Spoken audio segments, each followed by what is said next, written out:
Good morning, good afternoon, and good evening, everyone around the world. This is Wraithkind, back with another episode of our Forgotten Realms D&D campaign with the Protectors. In this episode, the Protectors find themselves in a very different city ruled by a genie lord. They find themselves in Memnon, one of the cities in Calimshan. And they have a little time to kill in this port of call, and they do just exactly that. Let's jump on into this episode as the Protectors find what mischief they can get into. You guys come into sight of the city of Memnon. And as the ship drifts into the harbor, you're greeted with a sight unlike any you have ever seen. The sharp slope upwards from the coastline gives the city the appearance of rising from the sea itself. Square sandstone structures erupting from the arid ground, only serving to accent the larger low-domed dwellings that most likely house those wielding wealth and power as naturally as breathing. So basically, throughout the city, tall minarets reach up towards the sky. As the sun begins to rise over the city, you begin to see on each minaret several individuals emerging to stand on balconies that overlook the city. As your ship draws near the dock, a haunting desert hymn rings out, voices from each minaret intertwining with the others, creating a beautiful song that drifts over the city on the hot desert wind. It's a hymn greeting the morning sun, proclaiming victory against the evil darkness often brings, and a bittersweet lament of those lost defending the city against such darkness. As you approach the docks, the great iron gates of Memnon, set firmly in thick sandstone walls, you see many ships with furled, square-rigged sails with slanted crossbeams, some with one mast and others with two.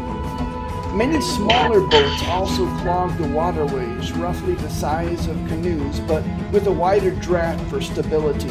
River boats full of produce common to desert climes, such as dates and yucca and mangongo nuts, having floated downstream from nearby areas where farmers eke out a meager living. From the comfort of their boats, they seem to be doing brisk business with those on the docks, purchasing food, a kind of floating farmers market.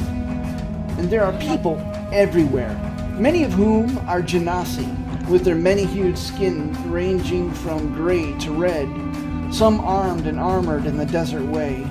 Everywhere you look, you see men wearing white robes and red chimacs, and women wearing loose-fitting silken pants and blouses of white, as well as various shades of blues and reds, along with hijabs and diaphanous veils that do more to accent the face beneath than to conceal it. Sprinkled in among the townsfolk, you do see the city guard, each wearing scale armor made of overlapping plates with a tabard over it emblazoned with the sun of Memnon, a flaming yellow sphere on a red field. A rounded helmet with a gold-colored trim do little to protect from the sun's heat. The veils of chain mail drape over the lower half of their faces, shoving hard eyes that gaze sternly at passerby. You can see they are well equipped. Each guard is carrying a double-edged sword in their scabbards, a short bow and a holster opposite their sword, along with a quill full of arrows at their back. And as you pull into the harbor, Captain Crow just kind of crosses his arms and goes, "Well now, you want to be careful here. They be locked in civil war with Kalimport themselves. Ever since the return of the Genie Lords, they have resumed their internal bickering and strife that was interrupted more than 1,000 years ago." I'm sorry, did you say Genie Lords? Genie Lords. Yeah, did you guys not know this? What kind? No. I mean, What kind of lords? Genies. Djinns. Like- They're in charge of everything down here. Wait, you guys don't know this up north? What's a genie? It's like a elemental thing from another world. So there are castles shaped like lamps?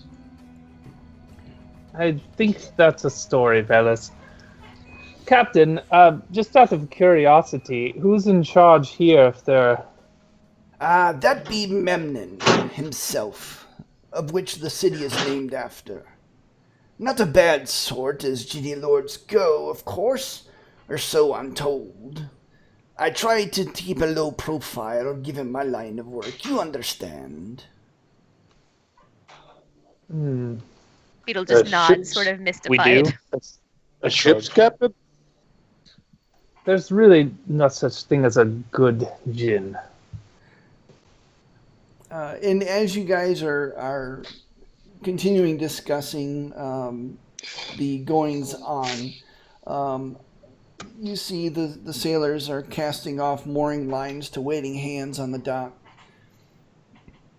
Quickly tied off, the now familiar ramp being lowered onto the dock.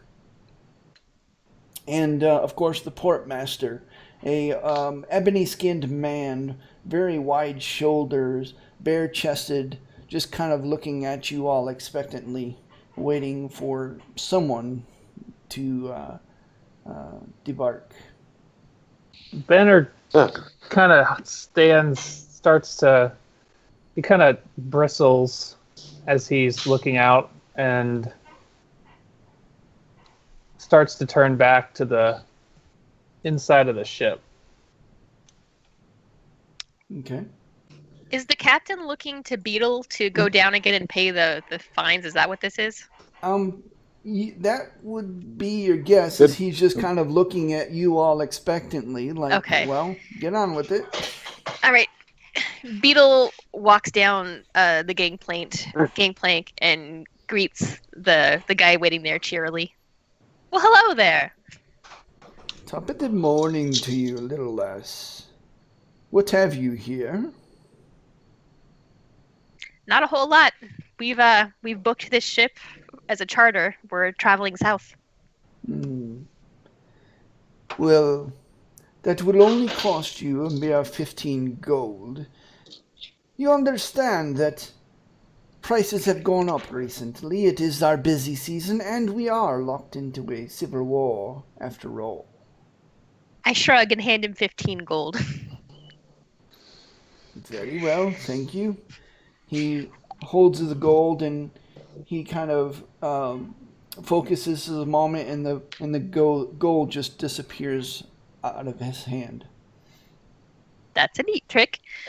If you don't mind my asking, my companions and I don't think any of us have ever visited your city anymore. Any advice for newcomers? Well, he kind of looks you That all... is a wonderful trick. Up and down. And he says, you have the look of adventurers. I would suggest perhaps the fine golden chain if you are looking for adventure or work. They're always hiring caravan guards, mercenaries, and they do have various other items of interest. And they're known to have a feast of strange meats every 6 months, where all the adventurers gather steaks from various animals and serve them up, usually to very mixed results. That sounds wonderful and dreadful. Aye, it is. Though if it is your drink you be seeking, then the Black Flagon is your place to be. A very fine establishment, not too rough, but not too fine. About what you may be looking for. And if it is lodgings, we have 2 places that you might want to look at. There's the Brazen Bahir, very interesting, a finer establishment. Then there's Tolbesker's Safe Haven, a very fine inn for your sort. I'm sure that you would be comfortable in either establishment, provided you can pay. Thanks. That is appreciated. Oh, and be careful. There is, as I said, a civil war at play here. There's been ratings going back one way and then the other.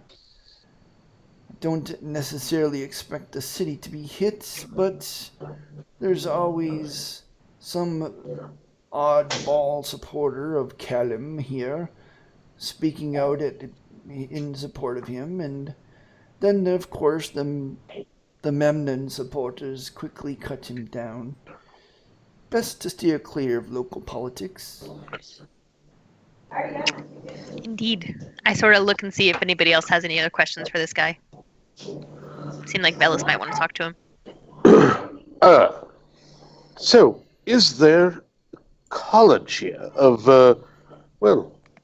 law tellers or other types of people? Mages, maybe? Well, we don't have any colleges per se, but we do have a few notable people. Let me think here. That would be... Well, there's always, what was it? Darkus. Darkus, the storyteller.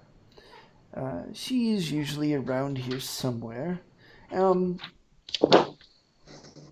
Though she hasn't been telling too many stories of late. She was called to the palace, you understand, and after that she has been, let's just say, fairly quiet, and that single all-seeing eye of hers has observed but not reported in her veiled verses of song. But I'm sure that she may have a story or two to tell, if that is what you are looking for. You understand that most of the mages and the like are in direct service to Memnon himself. Likely not going to talk with some anonymous band of adventurers like yourself. Can I shoot you a quick question over Skype, Brian? Sure. Is there anything else you want? Not that I can think of. I appreciate your help, my good man. And I'll press a gold piece into his hand. And as you do so, he just kind of glances at it, and it poof disappears, like all the rest. You just wanted to see him do it again. Yes. I'm going to figure out that trick.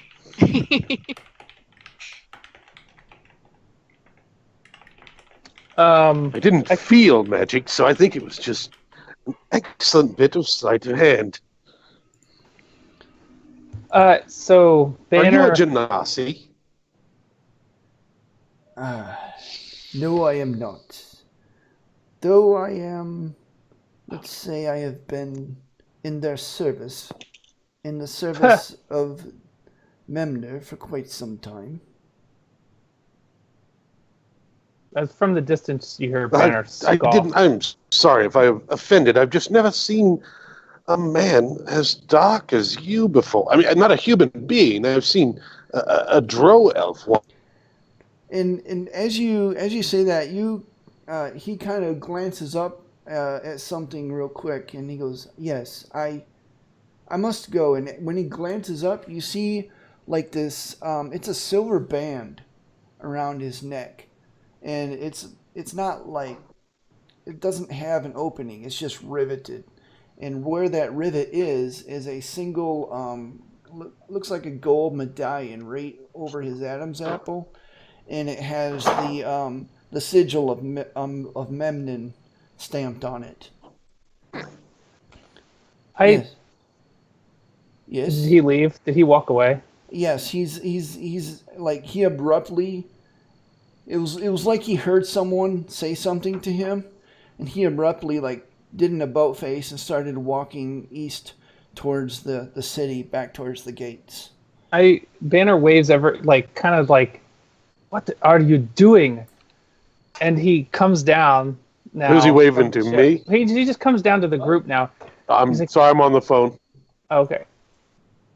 And he's like, do you all not understand the situation here? No, we It's don't. not. Vel- They Velas are, blinks there is no naively at him. there is no service here. You are made to serve. Made like Made like I was. enslaved. That's what the Genasi, and their ilk do. Oh. All of Calimshan is like this. Civil war or not, this is not a good place to be. If you go in there, you need to watch your back. If you are not one of them, And Banner would know that while there is a very large slave population that is quote unquote in service to Memnon, there are also the free folk, but they either tend to be very, very poor or very, very rich. There's very little in between. Is it safe to be here? Or slaves. I'm sorry? you're asking me in character? Mm-hmm. Oh. Well, I'm not saying someone's going to throw you in chains as soon as you walk in, but if someone wants to do that, they could. That does the not appeal wrong- to me. If you catch the wrong person's eye, then all the power is theirs. So we should avoid going into the town. I'd like to see someone try to fuck with us.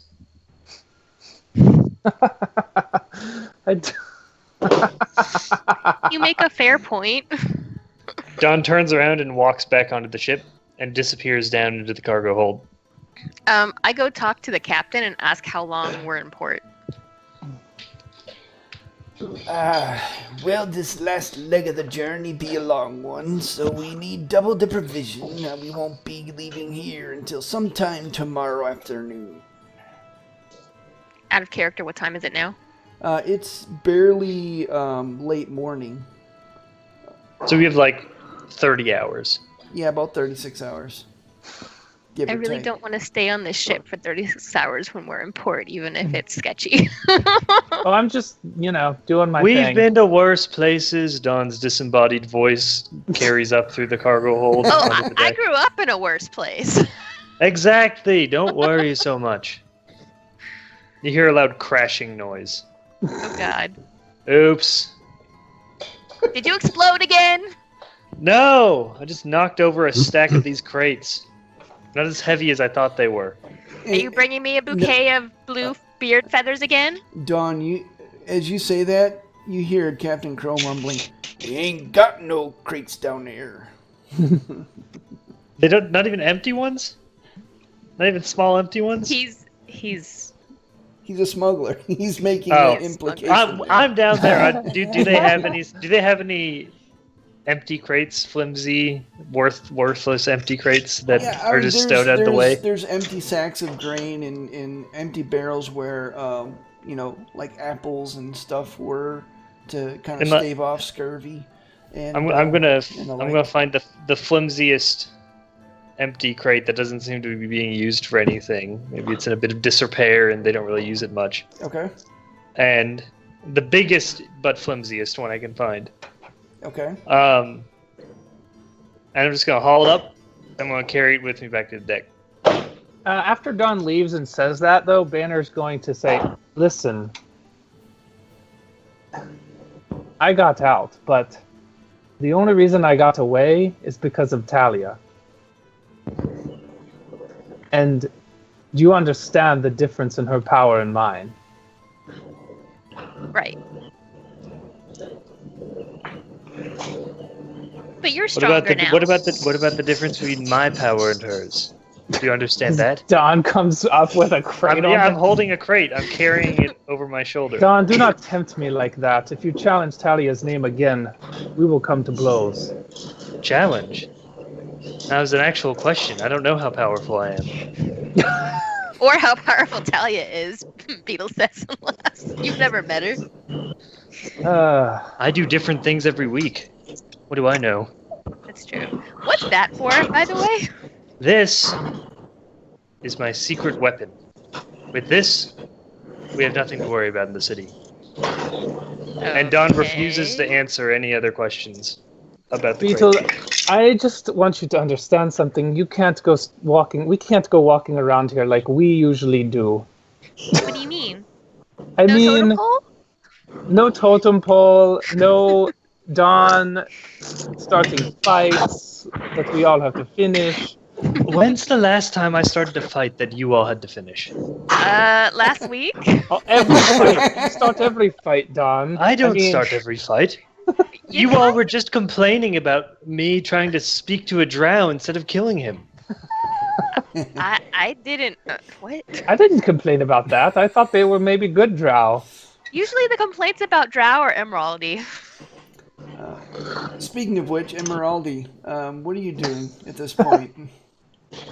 Emerald is just not really sure. I mean, he's listening to Banner's warnings with, intense. Some of it seems familiar on his way through, but he doesn't know very much about this area. He knows more to the east, more like to pass through. But Emerald is thinking, maybe this time should be used for training and honing of new skills. Maybe thinking of contemplating talking to the captain about practicing two-handed weapons. Hold on a sec. Jay, can you mute yourself? Yeah. And Sorry. It's okay. As our conversation is concluding, Don just continues, and for the record, I don't start fights, I finish them. You didn't finish the last one when you were unconscious. Actually, that marked the end of the fight. As you guys are all standing on the dock, you start to quickly notice that as the sun climbs a little higher, that the world suddenly gets very, very hot as the light of day starts to beat down on you. And you realize, perhaps for the first time, just how different the climate is here as the early morning quickly hits about 85 degrees. And all of you are starting to noticeably sweat. I tilt the crate up and use it as a shade over my head to block the sun. Okay. Banner takes some we're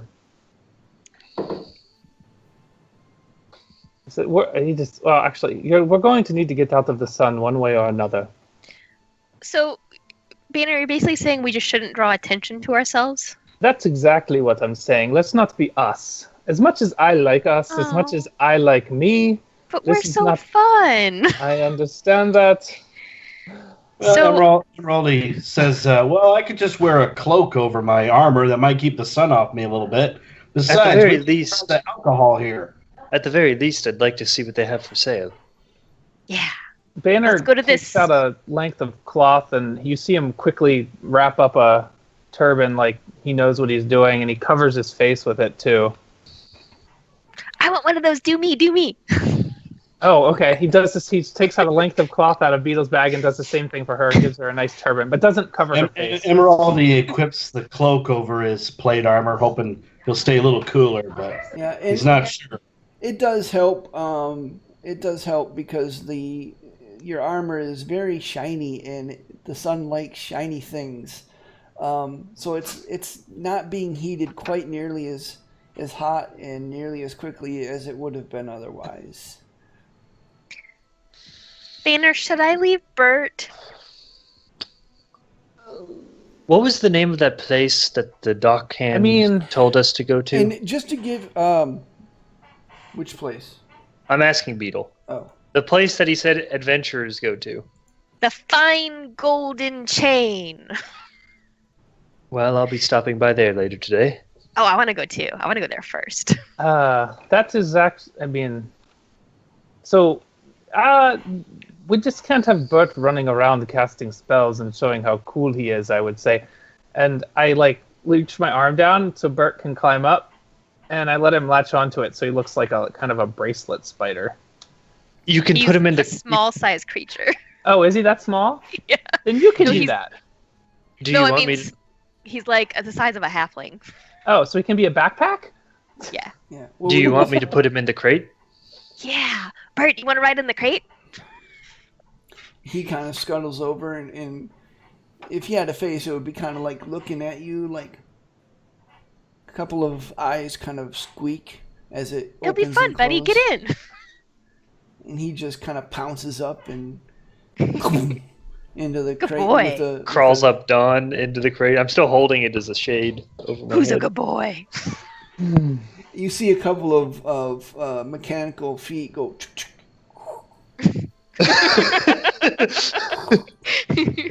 Hey, get back in there. I tell Wisp to stay on the ship and eat some fish. Okay. I bring Cog with me. He can ride on my shoulder. All right. I disembarked the boat. All right. And as So you as guys, to not tire my arms, I'm balancing the crate on my head, like the way people carry things. Yep. And there's plenty of people doing that. As they're walking around, you see actually many of the women, like the housewives. The culture is a lot different in that. In Banner, you would know this. That it's a little bit of a the men are considered to be the warriors, but the women actually own the property and manage the household. So really, even though it looks like on the surface a patriarchal society, underneath the surface is actually a matriarchal society that they've set up with themselves, because they make the negotiations, they make the sale of property, a purchase of property, and they manage the household. It's more than just your quintessential 50s housewife. It's much more than that. We're talking like real estate moguls. They handle the business side of things, and the men are basically they go out, they do the fishing and stuff like that, but the boats are owned by the women. You kind of get what I'm saying? And then everyone is owned by the djinn. Pretty much. Well, I mean, there are free peoples, like I said before, but they're either incredibly wealthy, And the drinking and fighting. I'm sorry. Talking on the phone, sorry. The men do the drinking and the fighting. Yeah, exactly. And to keep in mind, And the it's not all work. Jinn or genies. It's also their half-spring, the Genasi, are there too. There are many genasi around, and as you guys are going through the dock, again, this is kind of like a floating market. There's the larger docks out towards the sea that are like fingers out towards the sea that the larger ships are docked at. But as you go further up towards the city, you see a flotilla of smaller vessels and stuff, because there's a river that actually comes down and meets there in Memnon, and it splits the city in half. It runs through the city. So there's this floating like flotilla of a farmer's market there. That is, Banner, you would know, happens year round. It's a yearly it's a daily thing, because the type of weather down here, there's always some crop, always something, some kind of foodstuff, some kind of good to sell, which is probably the only thing that allows these poor farmers, and most of them are dirt poor, no pun intended, dirt poor. It's the only way that they can continue to feed themselves, is they eke out a meager living on the desert and in the arid climates. Is the ground like sandy and deserty? In this place, it's just arid. Think of, geographically speaking, think Arizona, New Mexico. It's arid, but not quite Like desert. Tufty, bristly grass that's like really Yeah. rigid and short. And again, Banner, you would know just to the southeast, maybe a little while. It does, suddenly the arid landscape ends and it breaks into rolling dunes of the Calim Desert. So the Calim Desert is not far away at all. Yeah. Banner throws back some of that sand tiger venom in preparation for this trip as they're getting off the ship. All right, make Constitution saving throw. I call back over my shoulder. One Lycan, drink. keep an eye on the ship. One sip. Just throwing that out there. I'm not going one to sip, town. and you're used to it, but it's still. I know. sand Oh, I tiger. know. I know. I'm just. I get that. Sand tiger venom is no joke. So as you knock it back, as you knock it back, you feel that familiar numbing sensation as your tongue goes numb, and then your throat goes numb, and then that warming sensation that is a cross between, I've got really bad, and I need an antacid type feel. Versus the, oh yeah, that's what I'm talking about feel. It's kind of a weird juxtaposition. But yeah, you feel your nerves kind of calm down a little. Well, if you all want to go to the... I'm sure there's lots of interesting things here that you've all never seen. Maybe you can get a little taste of home that won't suck? Home always sucked. Oh. I can smell the stink of despair already. And unfortunately, you all smell the same thing as you walk by. You enter these two giant iron doors that are both flung wide, and on each side of the door are the city guard armored very well in their city gear, and just inside the gates, lined to the left and right, you see many beggars just lining almost down the block, wearing nothing but rags that used to be white, the remnants of white robes that are the cultural norm of the area, the white robes being able to help keep them cool in the heat of day. Many without turbans, some holding up a scrap of cloth trying to cover some baked heads, and holding out some just palms, some with a small clay bowl holding them up, and you see a few silver, because copper doesn't exist, in the clay bowls, and you hear them, in a variation of common, the southern dialect, as it were, alms for the poor, crying out for a little mercy against starvation and being out in the street. As you continue on down the road, you see a strange mix of Genasi in their very classy and gold-trimmed, silver-trimmed raiments, most of them of the same style of, whatever the latest style is in Memnon and Calimshan as a whole. The billowy pants and the comfortable silk shirts, various shades of blue and red seems to be the colors of this season or year. Some are being escorted, some are being carried by, and now I was going to say that word and it completely left me. What is that word? Palanquin? Oh, Yes, thank you.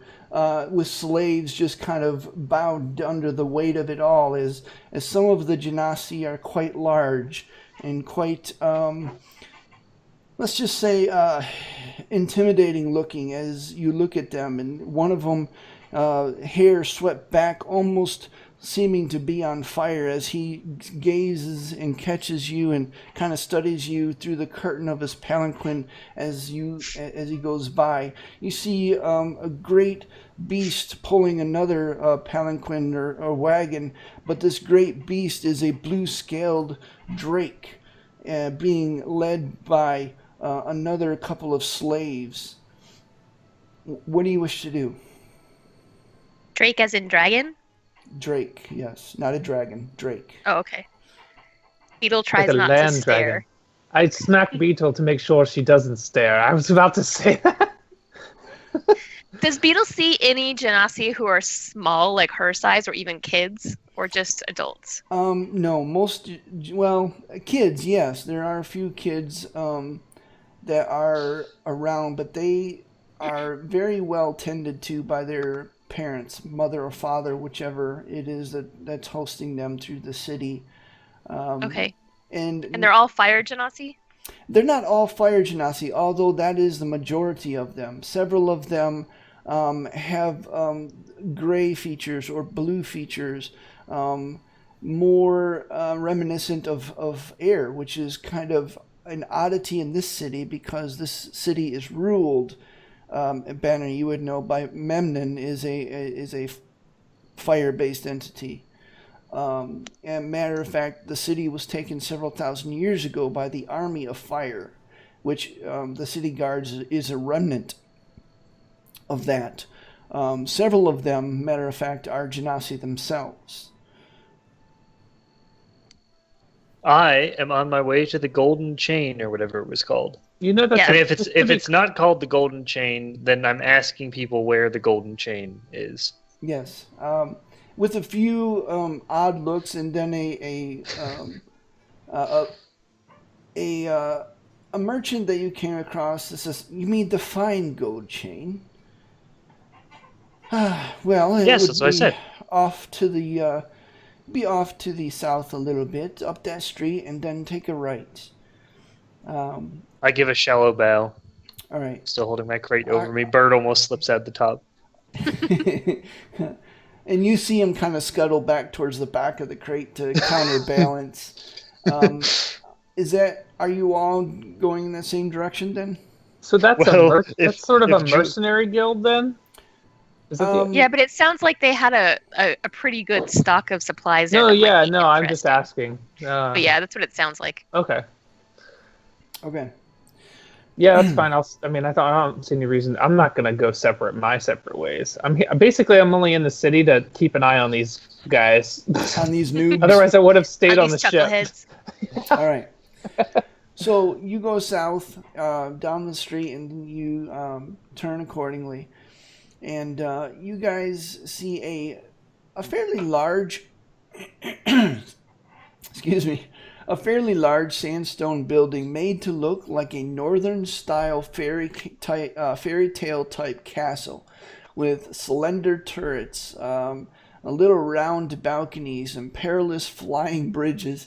Inside, as you guys kind of step over this drawbridge, which is kind of comical because there is indeed a shallow moat, but there's nothing in it because this is the desert. What is this? But as you step across and go inside, you see little grinning carved gargoyles everywhere, and a couple of which are being used as hat pegs. Behind a desk, you see a tall, willowy blonde of sleek shape and beautiful, large, dark purple eyes as she kind of regards you coming in. She stands smoothly and says, "Welcome and well met. I am Jalavera Ishtra, at your service." And she bows smoothly. To what do I owe this pleasure? Greetings. We're Well met. That's Well what met. people say, right? I guess that's what people say. Well met. We are travelers, adventurers, I guess you could say, and we're in town only briefly, and we were directed here as one of the more interesting places to visit.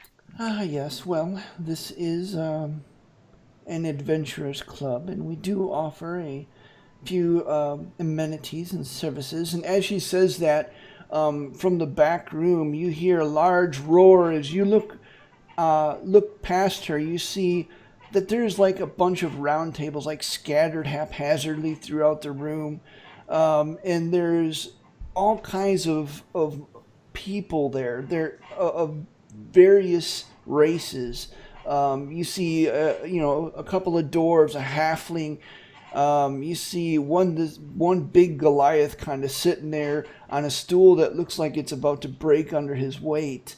You see a few humans and a kind of bored-looking wood elf that's kind of leaning back against the wall with his bow next to him, and blonde, shoulder-length blonde hair and blue eyes as he kind of scans the room and picks his teeth with a dagger.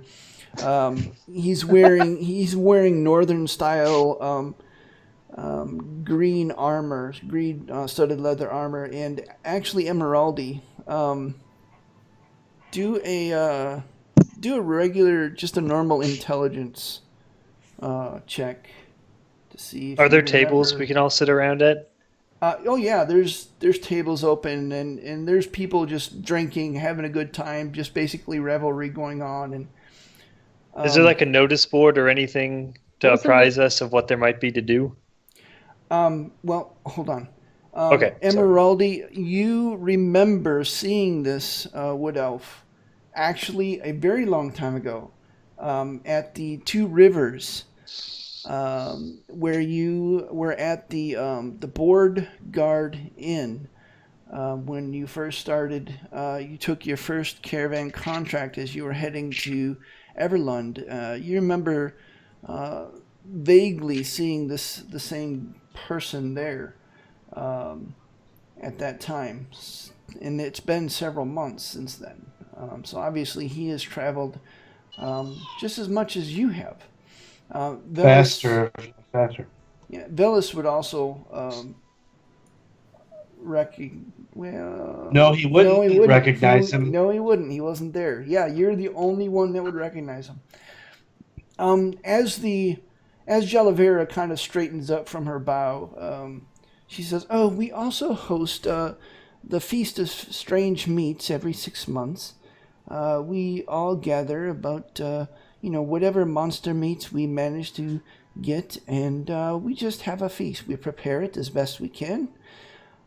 For the most part, it is a educational experience, and of course, during that time, there's other adventuring companies that are always recruiting those who are interested or those who maybe need an adventure party or company around them that has lost theirs for various reasons. Caravan owners also come here to hire guards and hire mercenaries. The rich and the wealthy usually come here on occasion to inquire after mercenaries. Now, we do, of course, offer a few other services for a modest fee. We do have branches throughout the south here, and for a modest fee of about 50 gold a year, you can stay at any of our chapter houses. We have one in Shirtalar, we have one in Calimport, and various other places. The Fine Gold Chain is, after all, a all-inclusive club. Well, and we offer some of the basic necessities, basic gear, basic weapons, and a few of the necessities that are not so basic that you can't get, that are not so basic that you can't get in general stores. Various healing potions, antidotes, and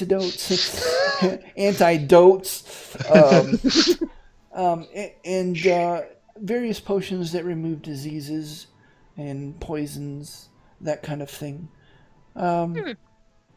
That more than one adventurer has been thankful for. Emerald wants to inquire, so who around here would be able to maybe enchant a couple of weapons for me?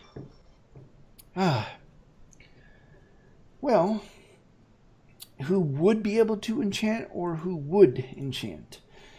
Who would, and is that a service that you know of or is here? Let me think here. The only one, you have to understand, Memnon isn't a large city. We don't have a lot of mages and mage guilds and that kind of thing. Sometimes, if we're lucky, we'll have a wizard here at the Fine Gold Chain. There is one in the city who is capable of doing it, though I don't know if he would. He's very, well, let's just say he serves Memnon directly. His name is Haji in Atsu El Bakan. Excitable and well, he's kind of oblivious when it comes to most things except for feasts and spells. But, excuse me. I could enchant your weapons, Emeraldi. You never asked. We should. Well, I know many of you do use magic, but I'm not so sure I'd want you to do that. It would kind of ruin the surprise. And to be fair, enchantment does take quite a bit of effort, depending on what exactly you are trying to achieve. It could be anywhere from a week to quite a few months, depending on the strength of the enchantment, what you want it capable of doing, and of course the costs involved may be exorbitant. Yeah, I don't think we're going to be in town long enough to get anything enchanted unless you want to come back and get it, Emeraldi. Yeah, I would have covered that at the wizarding school. Well, as Paladin, I don't really know. We usually just ask Baranar and, well, other priests ask for the same thing, and usually their goddess grants certain powers and abilities to particular holy weapons, but other more mundane things I'm not so sure of. Well, I'm going to... Oh, go ahead. If there's anything you like here, we usually allow free access, of course, to our bar, our tavern, our food. Any other services, of course, will require membership, you understand. Including shopping at your quartermasters? Quite, as we usually offer a price somewhat below what our local merchants charge. Not significantly so, but enough to make it worth it. You understand. Yeah. Go ahead, Noah, if you... I was just going to look at everyone else and say, shall we have a seat? Yes. Emeraldi remains standing. So, what would be a good ale to send to our ship? I want to make sure the crew that's ferrying us is well taken care of. What would you recommend? Well, our finest ale that we have here is become somewhat rare of late. It's very difficult to find, you understand, and as a result, it actually costs about 20 gold a pint. However, you cannot get anything better. It's called the Hammerstrike Ninok. Wait a minute. My father, I am Emeraldi Hammerstrike. My father. Holy shit. It comes from Velis. I can tell you why it is so expensive, because trolls destroyed the brewery, and I was lucky to have had the wisdom of my parents to shuttle me away before I was killed. Well, if what you claim is true, you have my sincere and heartfelt sorrow for your cause. But I'll take a pint of it. I haven't had it in ages. It'd be a wonderful memory of home. Well, since it is your Ninok, technically. I'll buy every pint you've got to give to Emeraldi.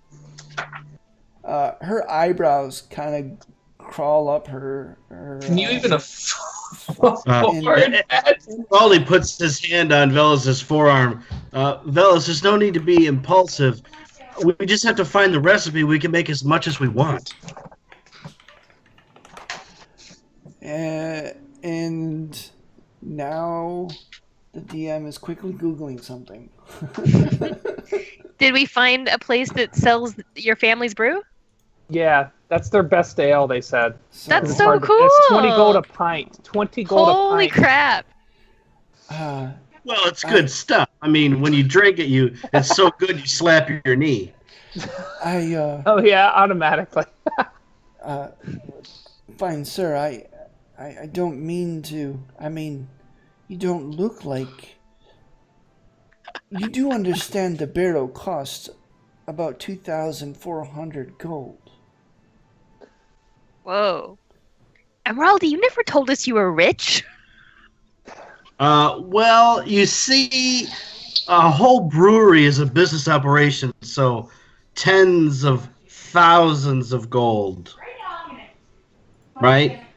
And And the fact that this was a rather popular brew, and the fact that it's still very far away from where the brewery is, and the fact that the supply has been cut off, it's a hot commodity. Yeah, and to be fair, Emeraldy, you would know that the going price for a pint of Ninok is like 1 or 2 gold. But since it's been like almost a year since the supply is well, actually longer than that, hasn't it? It's been a while. Yeah, it's been a couple of years because I've been with Darren Steelback. So the price of Ninok has actually climbed astronomically because you can't get it anymore. But we should all have some before we move on from here. Yeah. Well, who I'll would have a like pint. Who would like I a want pint one. at my home? I'll take one. All right. Well, we can certainly accommodate you. Let's get all the orders first before we get there. I'll take one too. How many? You want one, Dawn? Good. That's 3. Velas, you want one? Are you still? Yes. Dawn, you're not under the effects of that anymore, are you? It's I been. am. It's been a week. It's a couple weeks, isn't it? It was like 20 days or something. Okay. All right. Beetle I looks think up it was at like Dawn, 16 days. and she says she'll have one. And she reaches over and she feels Dawn's forehead. Are you feeling okay? Can you reach my forehead? I grew because of a wild magic surge. So I think that'll be. I'm 5'11". I stand on Bert. Bert's in my crate, In a crate. Well, which is on my please head. Sit, and Esrin will be right with you. Slap down 20 gold. Actually, I pull her aside real quick while everyone's sitting down, and I say, hold on, I want to look up her name. Jedavira, and I still have my face is still covered. Jalavra. Jalavra, how I see that this is not the typical place in Memnon, but how much do you know of the goings on here in town, in the city? Well, I would be remiss in my job if I did not know exactly who needs services and who does not. We also have a billboard for those who are interested in various jobs. Right now we do have a couple of interesting things. Monster contract, a couple of them, and a strange report of travelers having gone missing of late to the southeast. Banner, Dawn's elf ears uncharacteristically, perk up. Think. this is off to the side out of your earshot. I pulled her away. I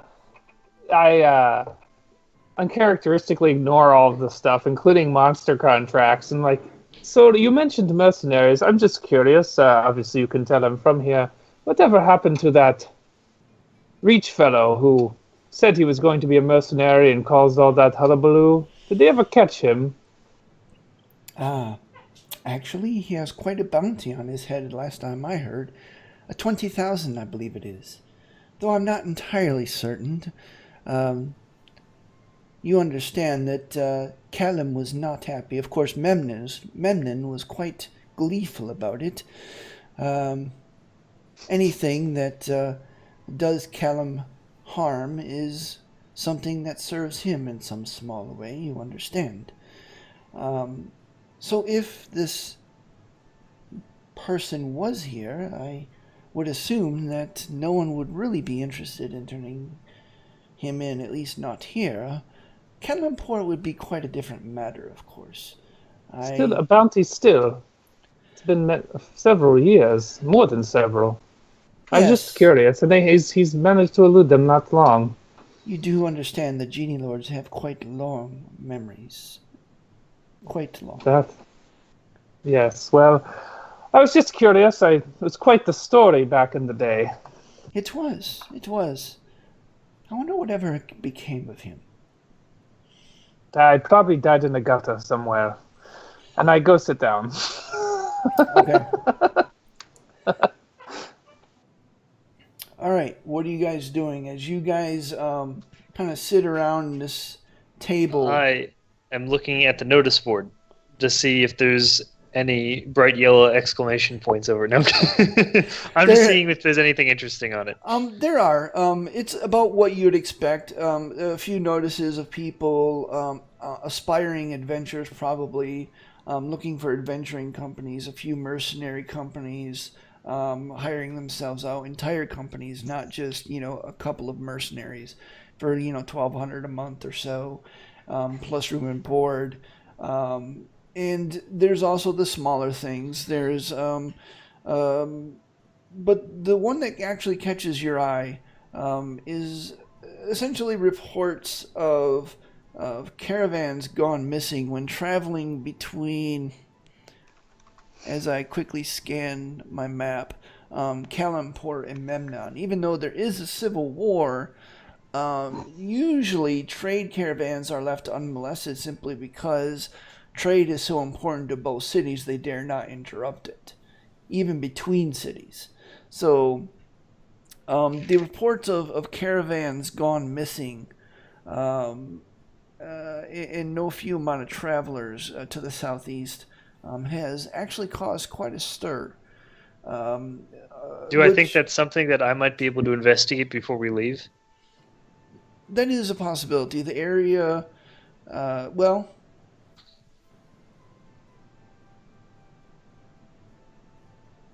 Yeah, the area is just a little bit to the southeast, even though technically you wouldn't know it. You could probably easily find out from Banner. Yeah. Okay, I'll tear the notice off the board and take it with me back to... Is it the kind of notice board where you take a copy of the notice with you? No, it's just tacked on there. I mean, you could take it if you want to. In this case, I surreptitiously look around, make sure no one's looking, and then tear the notice off the notice board as I walk back. All right. Seeing that there are no chairs left at the table, I turn my crate on its side, set it next to the table, and sit on it. Actually, as you tear the notice out, I want you to go ahead and make a sleight of hand check. Here we go. Dawn's doing the thing I told her not to do. I am not starting a fight.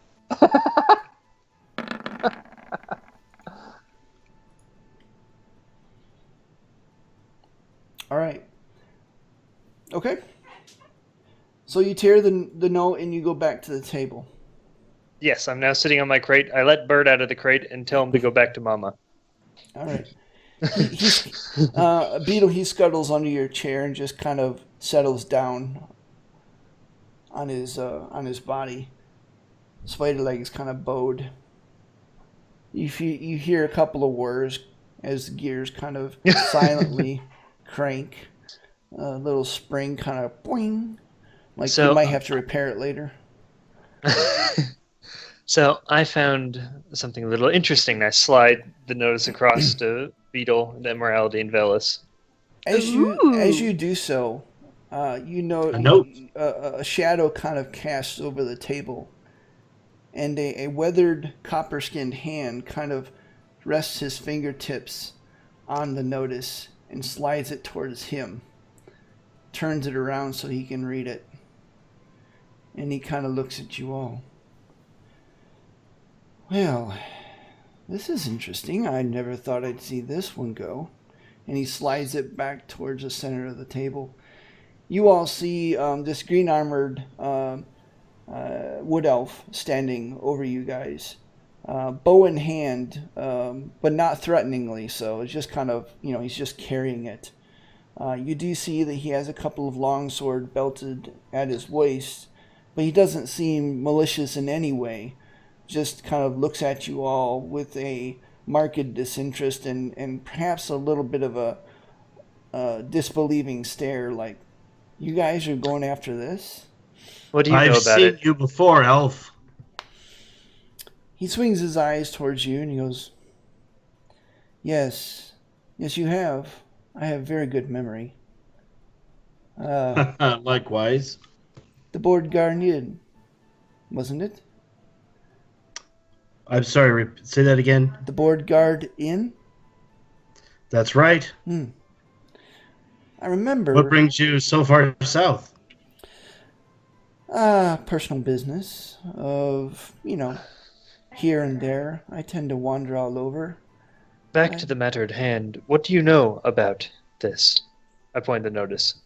Well, Actually, why don't you take it? I don't think we need this. Actually, I do. Oh. What I to be, remember what I told you all when we got off the ship? to be honest, I was hired to explore this very same issue. I was just biding my time because I've been on the road for quite a while. Oh. Allow me to introduce myself. My name is Clavis Verge. I am most recently of the Emerald Enclave. Reports have reached the Emerald Enclave of the troubles, the disappearing travelers, and have asked me to take a look. If you wish a guide, I can certainly help you. And perhaps we can split the bounty as well. Is the bounty listed on the notice? Yes, the bounty is 2,800 gold pieces. Which I forgot Well, that to write certainly down. would line the inside of our wagon with a lot of gold, everyone. Yeah, that would pay for the trip and then some. Can I ask where this is again geographically? To the southeast of the city. Yeah. That's okay. In that case, I definitely say, but this is a very northern place. You haven't even shopped anywhere with any unique things to find in Memnon yet. Are you sure? This isn't really. I mean, is this how you want to spend your time here? Yes. Yes. Think of. I don't have any money to buy You things. don't want to find a flying carpet? Well, if we go get this, maybe we can afford a flying carpet. I can barely rub 2 copper together right now. Well, What's I have. copper? I can barely rub 2 electrum together right now. Fine. Actually. The only thing I'm concerned about at this moment is enjoying my fine pint of Hammerstrike Neenok. Where is our beverages, anyways? South. No, you guys have actually. You all have pints set in front of you.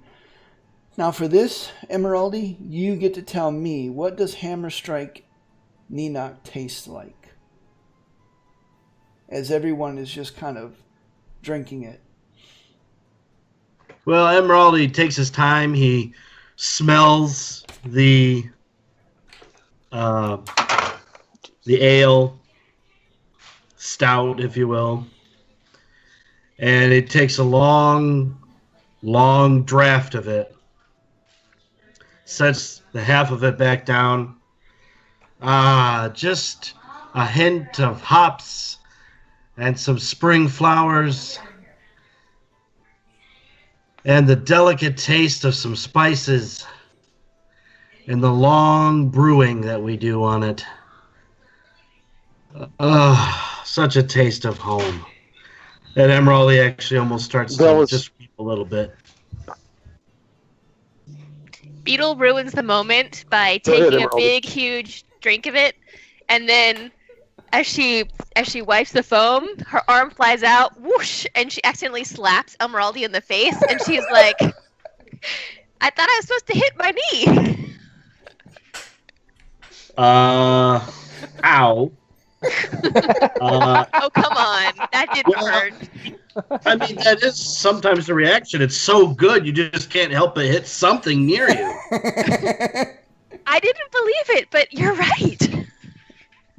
Just watch out next time, because if I get that urge, you may not want to be next to me, if you know what I'm saying. I'm so short. It'll go right over my head. Windmill. I might confuse you with my knee. That's valid. Drink. My pint's like as big as my head. And this wood elf. Can I insight check this wood elf? You certainly can. I would like to as well. I want to know if he's the type. Basically, I want to see if he's the type who just does things for gold. I want to see if he'd be reliable backup. Like if I Okay. think he knows what he's doing. All right. So Banner, as you look at him, he doesn't have necessarily a friendly face. You get the feeling that he's not a very trusting individual. However, he does seem to be a very honest person, and generally you get the sense that he's a good person. He already told you that he was hired by the Emerald Enclave. Basically, in general, all of you would know that the Emerald Enclave is kind of, they generally employ mostly rangers and druids and those who are nature-minded and are interested in keeping the balance between civilization and nature. And so their work is generally geared towards that, and rather than any rational self-interest. Okay. Don, what was your question?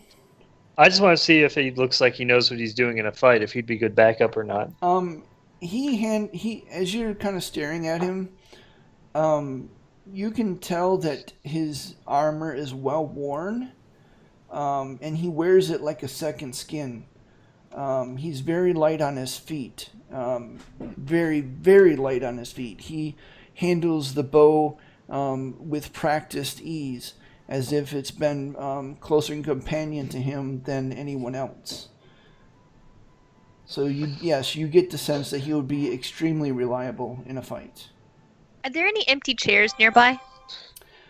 Yeah, I mean there's around each table is about 8 chairs.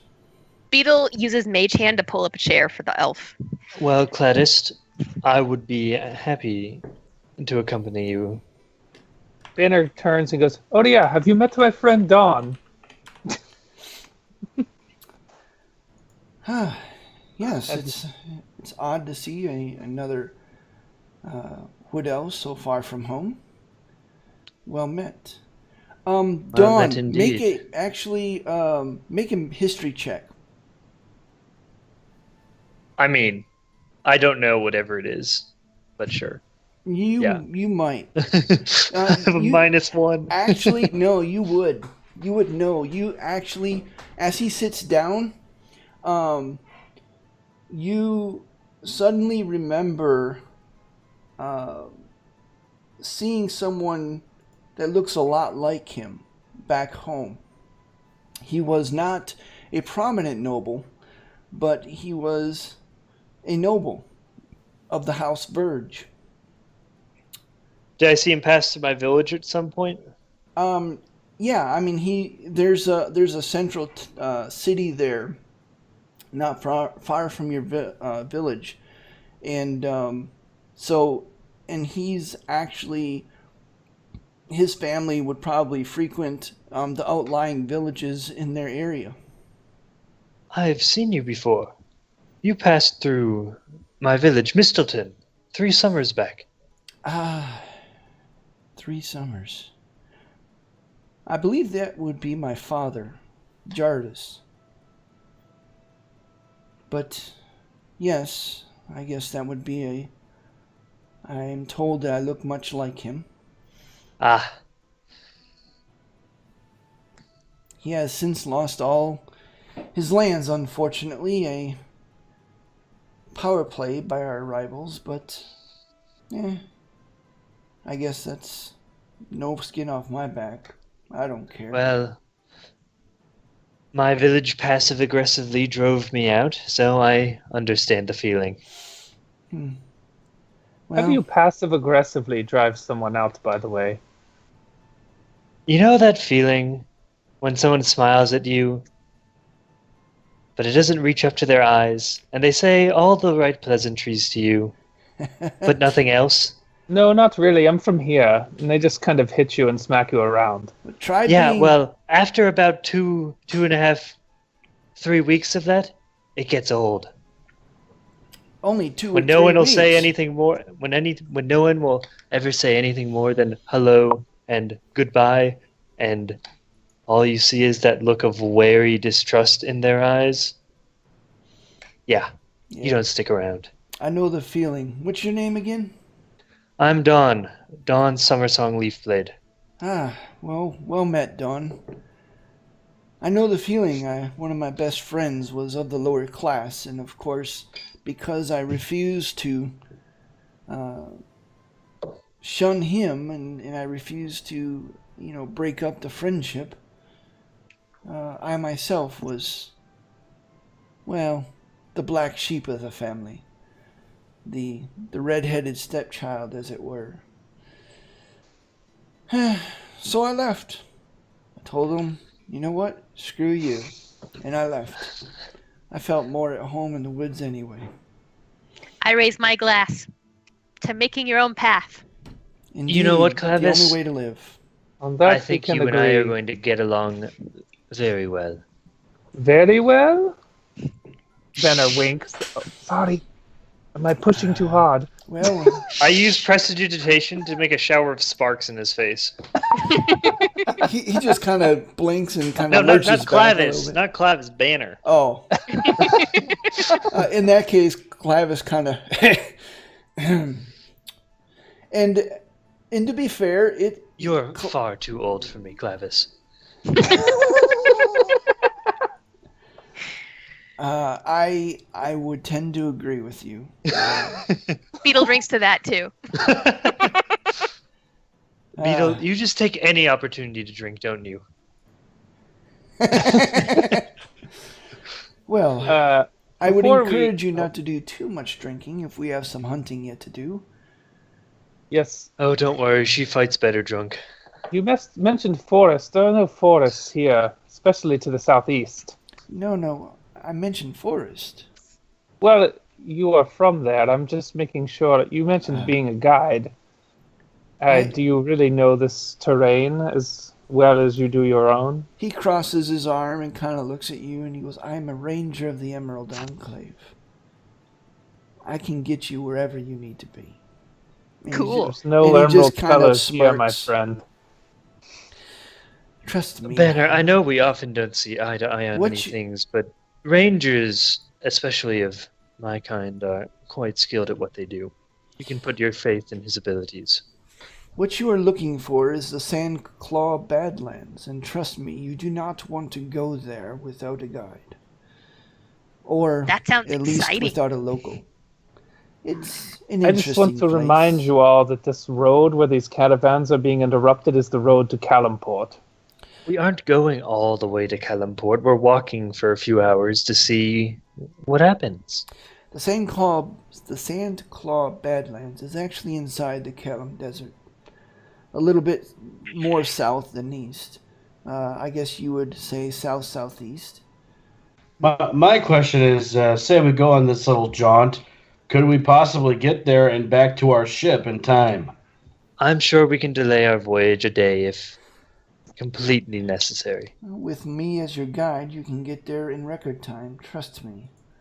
We're certainly paying them enough money to wait I'm for us not today. going to stop you all from doing this, am I? So I guess we might as well go. But If innocent people are disappearing and possibly being killed, we are honor bound to stop it. What If we she get said. paid, if we get paid a lot of money at the end of it, I'm not going to say no to that. But it's a you'll help win-win. less people if you're dead by the end of this. Before And Banner we go, walks away to... Okay. Before you go, kind sir, what's your name? You looks talking to at- me? Yeah. My name is... He kind of cocks his head. Jerome. I am Jerome. Jerome. Oh, Jerry. Are you sure? Quite sure. He kind of looks puzzled as he insight Surely you're checks you. joking. And I want you to make a deception check.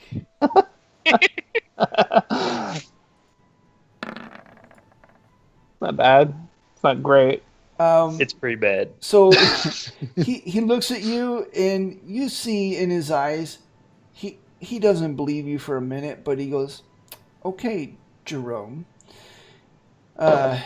If any of you are locals, you will know." And his eyes kind of linger on you, Jerome. He says, "If any of you are locals, you would know that we shouldn't leave without a couple of bags of water and a salt lick." I also want to see if they have half plate here before we leave. Yes, out of character, a salt lick is the old-fashioned way of keeping salt in your body without dying, because if you're sweating a lot and you're losing all that salt, it's kind of the equivalent of electrolytes, right? So you would actually have a block of salt that you would lick. That's All right, amazing. I purchased the Yes. required ingredients. How much does it cost me? Just a mere 2 gold. Okay. Does this place, they said they had Okay. like general store, general You have type to be a member, equipment. but Beetle's gonna pay the 50 gold to join. Oh, is that all it is? Yep. Okay, if I do that and pay the 50 gold to join, do they have any half plate? Or if I look, do they have any half plate before I join? I join as maybe? well. Before I join. All right. So who all is joining at this point? The fine Me. gold chain. Possibly me. Okay. But I want to know what's in the store. Emeraldi, are you joining? Emeraldi can, whatever. Oh, and Emeraldi, you would actually know of this place because they have a chapter house in Earthheart, excuse me. I keep Oh, on they calling do? it Earth- Okay. Yeah. All right. Why not I already be a member, possibly? Not as a paladin. Because you were just starting out, so you know, this wasn't necessarily the lifestyle you were originally seeking.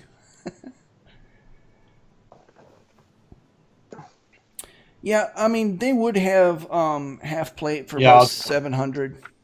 Okay, I'm going to join and buy that. And I'm going to sell my breastplate if for whatever that would be. Your custom Yeah. walking So breastplate? let's call it with the sale of the breastplate and the purchase of the half plate. Let's call it an even 500. Okay. So 550 then. No, an even 500. You Well, pay... no, for joining the getting membership. Okay, yeah, I got you. Yep. Yeah. Emeraldi wants to find out what they price to purchase the 2 aboleth short swords. To sell them. Okay. You actually surprised me with that one. Congratulations. I'm not often surprised. And these are non-magical, but they're rare. Let me consult my charts. I'm also interested in finding out what kind of potions, scrolls, or magic items they have for sale. All right. Give me just a sec. Can't let the cat out.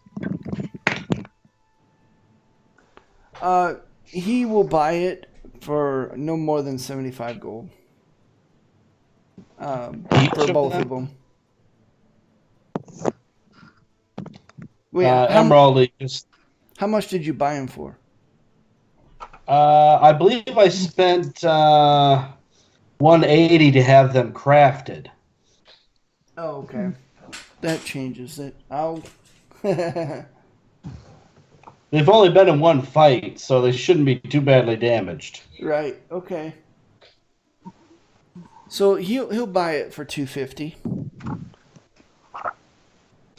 Emeraldi, thanks, man, for his offer, and He's curious about what magical items they have there. All right. Beetle, you were asking after. Potions, scrolls, and magical items. Okay. So, are you looking for a specific scroll? I am. Give me a moment to find it. All right. Maybe one of Revivify? What That's a else? divine spell. Yeah, but couldn't Emeraldi use it? Or Or, spell scrolls are or- arcane only. Oh, really? No divine? Oh. As raw, I mean, you can do whatever you want, but I'm just No, you're right. I mean, I'm sure there are plenty of items that can cast divine spells, Those but they aren't spell pesky- scrolls. Those pesky gods are very careful Maybe- on that. Does anybody have Fairy Fire? I used to. I am a fairy. Oh, that's right. You got rid of it. Wait, Mhm. John, you said you do? I'm a fairy. And I Okay, can use fire. I'd be interested in one of Fairy Fire then. I think we have one person. Velas can use it. Well, Pretty sure Velas- I can use scrolls too. No, I mean he actually has fairy fire. Oh, he Do does. they have a scroll of prismatic spray? All right, hold on. Yeah, no. It just dawned on me what you said. It dawned on you? Oh gosh.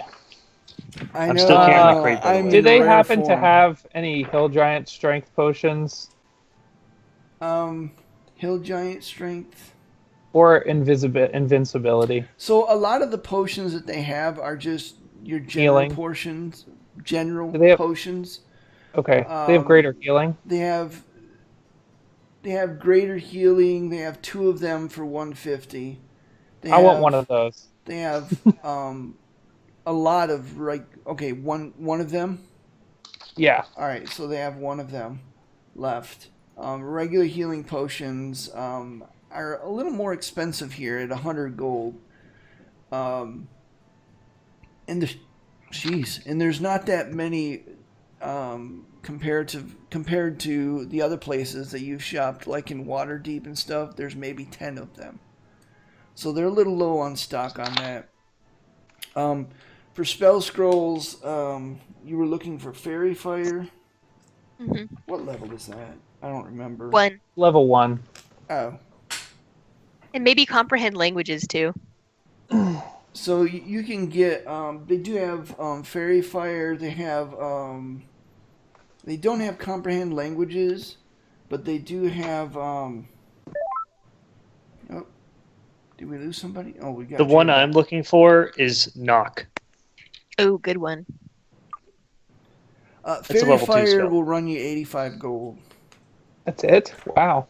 Nice. Well, it's a common, so Costs ramp up quickly, but the low level, the first level stuff isn't very expensive. Fairy fire is just a really nice spell, though. That's all. Yeah, that can save people's lives. Hmm. I want knock. all right. That'll be about 125. I'll buy it. I'll buy 2. Is there one they of only have detect one. thoughts? Then I'll buy 1. Also, I'm flat broke, so I couldn't have bought 2 anyway. Out of curiosity, does most of the stuff... I'm sorry. What? Go ahead, Jay. I know fairy fire, so I don't know that Oh, we need that's to right. buy it. You do have it. Okay. I was just checking. I couldn't remember because I know Banner just got rid of it, so I couldn't remember if you still had it. I won't spend the money if you've got it. What was the other one I wanted? No one saw me buy the knock scroll. And keep in mind, this is at your guild, your club discount. Club rate. Right. So Does don't the club expect have these any- prices everywhere. Is what I'm Yeah. saying. No, totally. Crap, I just had the other I have one. so many Can I scrolls and Ask a potions. question and- about as we're walking through the city to leave, like just to cut down on the shopping time kind of deal. Yeah. As we're walking through, would I come across any oddities in terms of like just looking around at because we're already wearing turbans and things and we're in that kind of area. Are there any kind of, interesting headgear kind of stuff Well, I mean, you say oddities. It wouldn't be necessarily odd to you, but it would be odd to the rest of the group, probably. Sure.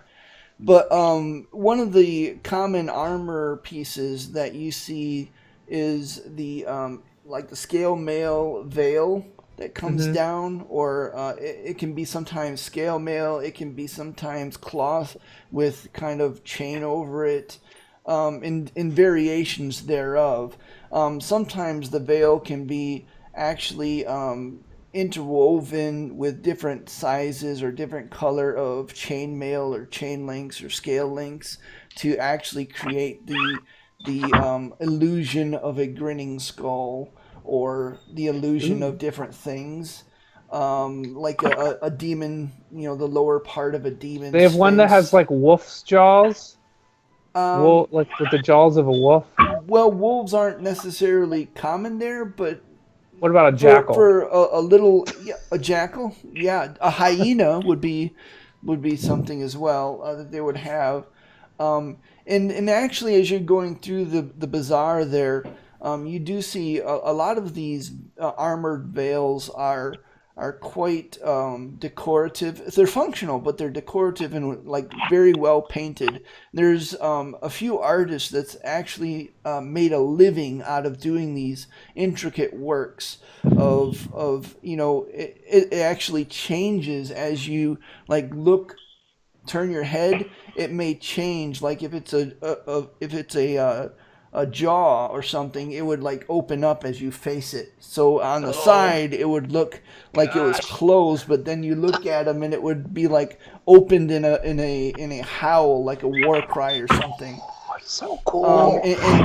And these artists make a very good living doing this because it's a part of the warrior custom here that a defeated enemy is first defeated in their mind rather than in a fight. So the whole intimidation aspect is very strong within the culture.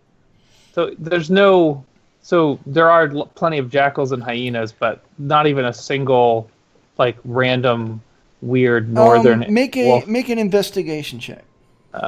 Just somebody did it on a whim kind of thing. Yeah.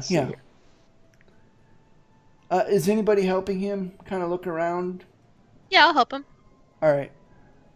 And as you do kind of look around, you're just about ready to give up, Banner. Kind of perhaps in a little bit of frustration. You knew it was a long shot to begin with, but as the group is just about ready to head out the final gates to the south, there was a stall there that had a single merchant, and most of what he sells is like turbans and veils for women, but he had like this one armor piece. It was in a glass case. And you just kind of glanced by and you almost kept walking. Then you did a double take, and it was indeed the muzzle of a wolf. Ooh. I go up to this merchant and I say, "That's a very interesting piece there. How much for that?" Well, I honestly only put it on display for display's sake. It was a piece done by my late cousin, you understand. But I might be willing to let it go for 125 gold. And as you're looking at it, the fastenings, because it actually fastens. It's made to fasten toward the side on your helmet, assuming you wear a helmet. If not, you can actually do some kind of strap that fastens. But the fasteners are actually made out of gold, and you see the whiskers of this wolf is actually gold thread woven into this chainmail. As you're looking at it, does it look fierce and growl at you when you face it? Yes, it does. It does all those things. All right, I tell him, if you throw in, no, I'll take it, and that's that.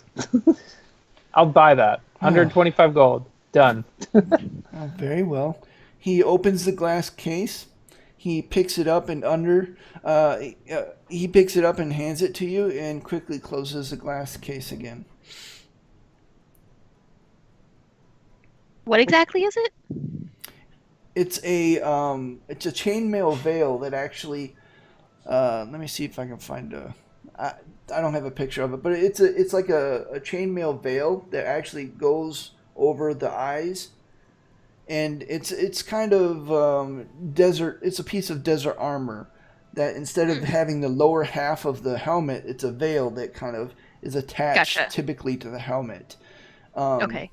Yeah, in place of a faceplate that a lot of the out of character and historically speaking, the Persian, like the immortal warriors, had these faceplates that they wore, these full-faced helmets. But a lot of the Mamluks of that culture and earlier actually incorporated the leaf scale or chainmail veil instead because it was less hot and it provided about the same amount of cover of the day or protection. Cool. I mean. So anyway. Nice. Spinner undoes his turban casually with no one looking and puts the wolf face on to cover his face. All right. That looks so cool. Beetle, as he turns towards you, you like from the side, you see the muzzle is closed, but as he turns towards you, the muzzle opens up into this rictus snarl. Oh, my enemies will know fear. That's rad. Before we leave the city, is there anyone else looking to buy something? Yeah, I was looking for back at the shop at the guild, either a potion or a scroll of detect thoughts. Okay, detect thoughts. Detect talk. Would only cost you about 100 gold, since it's Is it a potion? No, it's a scroll. Scroll. And Okay, now I'll take you're it. on a government watch list for spying and espionage. Sold. Memnon is not We're only pleased. just looking for any special rings or anything like that. Ooh, special rings. I'm looking for Wow. mundane rings. I'll also take that other greater potion. I went from 1,000 gold to 100 gold this session. I have a lot of platinum still. Oh wait, I think I do too. Okay, Oh, I do have some platinum. so you go ahead and make an investigation check, Emeraldy.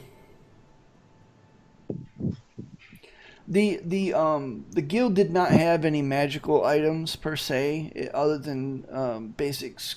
Ooh, that's horrible. Yeah. Other than basic scrolls and things like that of maybe level 1, maybe level 2, and some basic potions, there's not a lot of magical items that they sell. You did not find... well, I mean, you did find a couple of rings. One is a silver ring with a signet of a mouth with its tongue sticking out, and in the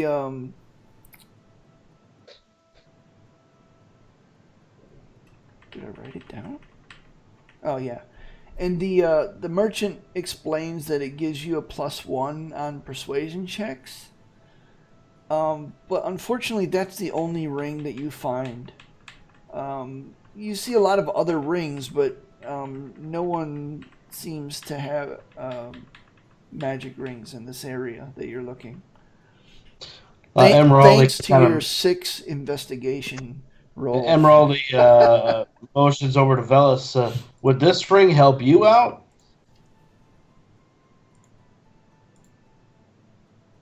Velis, you there? He's folding the laundry. Oh yeah. How much is that ring?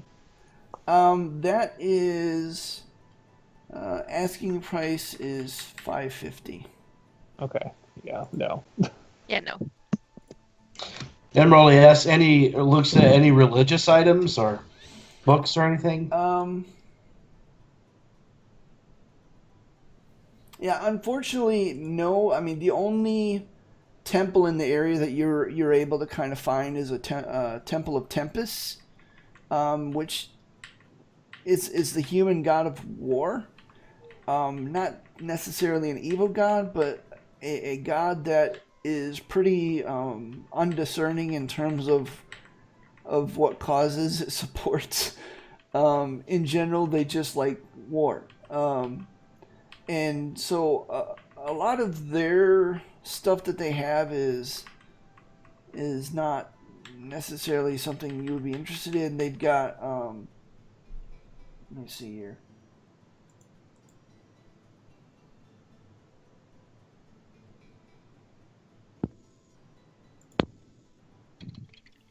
No, I mean they've got some sundry books and stuff, but they don't have any magical items. They do have. I take that back. They do have a what looks to be a wand of some type. It's made of a black material, and at the end, it looks like it breaks out into three octopus tendrils, and it all kind of twists together and comes to a point. Emerald is rather curious. He's never seen anything like this. What is this? The priest explains that is a wand of binding. It's a very rare object, and he says that he's been trying to find a seller for it for quite some time. Can you hear me now? Yes. Yeah. What is it purported to do? Does Beetle know? Make an Arcana check. Actually, I forgot what it did, so I've got to look it up. I have one in another game. I know exactly what they do. And so does Beetle. Good.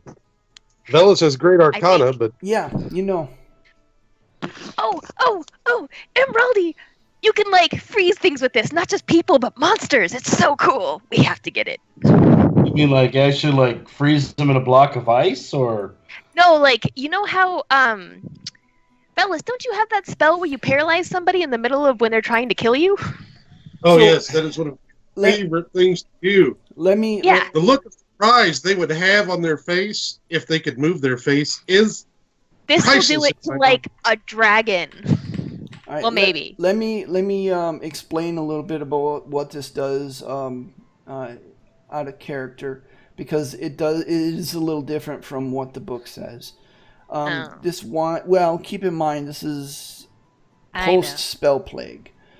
This wand has 7 charges for the following properties. It regains 1d6 plus 1 expended charges daily at dawn. If you expend the wand's last charge, the wand becomes inert and no longer usable. Spells, while holding this wand, you can use an action to expend some of his charges to cast one of the following spells with a save DC of 17. Hold monster takes 5 charges, or hold person takes 2 charges. While holding the wand, you can use your reaction to expend 1 charge and gain advantage on a saving throw you make to avoid being paralyzed or restrained, or you can expend 1 charge and gain advantage on any check you make to escape a grapple. And I will copy and paste all this. Oh my gosh. Basically, the difference between this and what the book says is that if you expend the last charge, it does lose all of its charges, and it does not return. And the reason why is because in a post-spell plague world, the only way for magic items to retain their charge is to leave some magic in it, if that makes sense. Mm-hmm. So there's recharge? always that risk. What's the asking Well- price? recharge if we don't expend the last charge. Yes, it does recharge if you do not expend the very last charge. The asking price for this is, let's see, 4,900. Oh, Well, it is. That's pretty It's hefty. super I mean, that's a dang good item. Yeah. it's way To out have of our to price buy range. it. Yeah. Yeah. Well, Beetle looks at it longingly. To be fair, not a lot of people have that kind of cash, so it could be there when you have the money. yeah, I was gonna say. That's Or yeah, you can always we come could back. wait until nighttime when he puts in his chest in the back of his store, and I sneak in with my knock spell. No, okay. You mean in the back of the Temple of Tempest? Yeah. Well, you know. no. There's probably a So- mummy lord back there anyway. Probably Hmm. a mummy. Where Empress. does Verge? Well, thank you. That's All right, private let's get personal going. my blood. Time is ticking on. Yes, Yes. it is. Yeah, I'm gonna be this having thing. to go to bed here soon. I got a testing tomorrow. Oh. Okay. Well, we better. Okay. Yeah, All right. you guys said it's just a one. I didn't think we are gonna be going and having a fight. So All right. Continue on. Yes. I Yeah. vote yes. Yes. All right. Well, I mean, Banner votes no, but I'm not gonna count beating that dead horse at this point. All right. So, you guys leave the city, and that is essentially you walk about an hour to the southeast. After you get well past the city limits, Clavis kind of takes point without asking anybody and leads you guys unerringly again more south and southeast. You travel for a while. And the midday sun at this point is pounding down on you like 1,000 hot anvils as sweat quickly covers each of you. The sparse vegetation of the arid climate suddenly dies out to the rolling hills of dunes as you enter into the Calim Desert. For about another hour after hitting the dunes, you continue on until you top one such rolling hill to find the rolling horizon unexpectedly broken by rock spires thrusting up in the air. Hundreds, maybe even as many as 1,000 of them spread out before you. Several of them are 100 feet in height, or maybe even slightly higher. And as you guys stare at this, Clavis kind of grunts and he goes, "Well, that's the Sandclaw Badlands. Shall we?" Yeah. So, Clavis, Yes. you've been here a while, waiting for a chance to get this job done. What have you learned about what this threat might be that's doing this? Well, honestly, there hasn't been any survivors. Whatever is down here is probably not friendly. I don't know too much. He kind of casts around, looking around as he does a... How long have these disappearances been going on? And what's left that people find afterwards, or do they? Well, they find... Well, no one has really been... Oh, nice roll. No one has really been brave enough to come down here. Other than one... There was one adventuring party that came down here about a week ago. This was about 3 days before I arrived. I've only been in town for a very short amount of time. And as far as I can tell, they never came back. And I Maybe they're know- still searching. But from all indications, I've only seen tracks of a few kobolds, so I have a hard time believing that kobolds are the source of this. Sounds like You want to know my guess? What? I'm pretty good about these things. Some sort of subterranean creature. that leaps out of the ground and swallows Caravan's whole. Oh, not like those giant bug things that we fought a couple times. Bigger. I The don't think acid? we have those Bigger. here. Well, Sounds to me like bandits. Well, I think if Monster it was bandits. we would have heard about it by now. And Subterranean bandits? Bandits usually Subterranean bandit. It's the bandits mole don't man, I knew necessarily it. kill people. They do if they don't want to be found. well, I guess the only way we can tell is let's go hunting. Yeah. Alright, keep an eye out. Banner's I'm like, gonna, yes, I'm gonna make a let's. perception check. I'm And gonna keep an send eye out. Cog overhead to get a bird's eye view, and Alright. tell him to kind of let me know if he sees anything. I'm gonna keep an eye out for any motion or anything that seems like something might be sneaking up on us or All right. creepy things like that. Okay. You guys all walk into the jungle of rocky spires. And as you do so, with Cog kind of lazily circling up ahead, He has advantage. you begin to notice. Hold on. You begin to notice that sound behaves a little differently in here.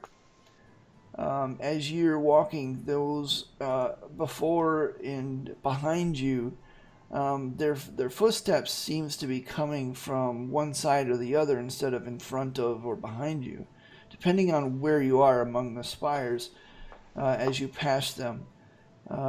You also catch the faint whiff of sulfur in the air, along with a strong odor of a fire nearby, kind of brought on the wind that blows from the west to the east. Does it smell like the kind of thing? Well, never mind. I was going to say, does it smell? Is that a smell that you smell when fire genies are around too? No, well, I mean, I wouldn't think you would be around a lot of fire genies, so I Okay, would have I'm to just say asking. no. Okay, I'm just asking. Give me a sec here. Doo-doo.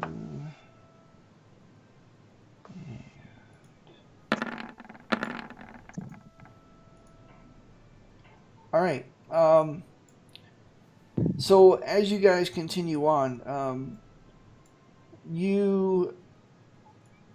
Beetle, you kind of get this feeling from Cog of curiosity, and he kind of drifts over to the west a little bit. I tell Banner to carry me, and I warg so I can see what Cog's seeing. All right. Okay, I put Beetle on my shoulders. All right, and as you do so, Beetle, of course, your mundane sight goes black because you're looking through the eyes of Cog now. To the west, you see a few patchwork tents. Not very well made, but they look human-made, but they also look like they've been very well used. Okay. Around such, you see several smaller figures that are scaly, that are thin. They're small, kind of humanoid looking. You see one of them. It looks like he has some kind of robe on, but you can't quite tell. There's three of them gathered around one campfire, and then there's a couple of others to the south of that. You also see through Cog's eyes a few like glimmers of movement. It's kind of hard to tell because you're distant, and these creatures are very small, and you can only surmise perhaps that it's more of these creatures a little south and east. of where you see this large ledge to the west that's kind of overlooking the Badlands, the rocky spires. Okay. I relay this to Banner while he's carrying me, while I'm still not able to see or hear. And as you do so, you hold on. Tell everyone to stop moving for a minute.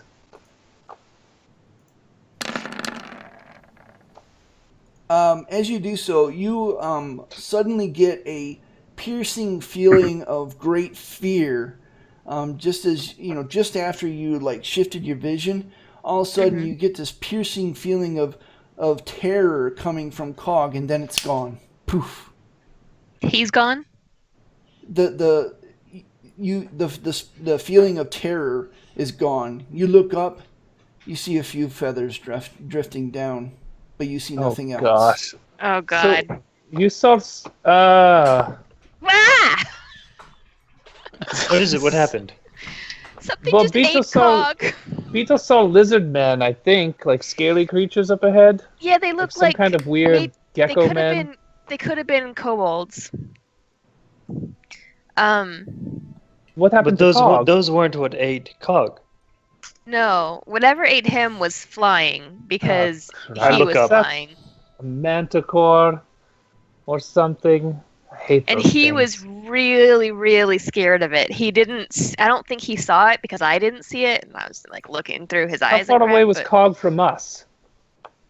he would have to be within 100 feet, so it's close.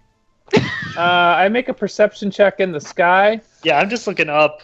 Is there As like an I- ominous shadow? All right. As I go ahead and cast- make a perception check. Okay. I was going to say as I cast, but I'll roll that first. Beetle's freaked out. I rolled identically to my last one. Dawn, you don't see anything, but you hear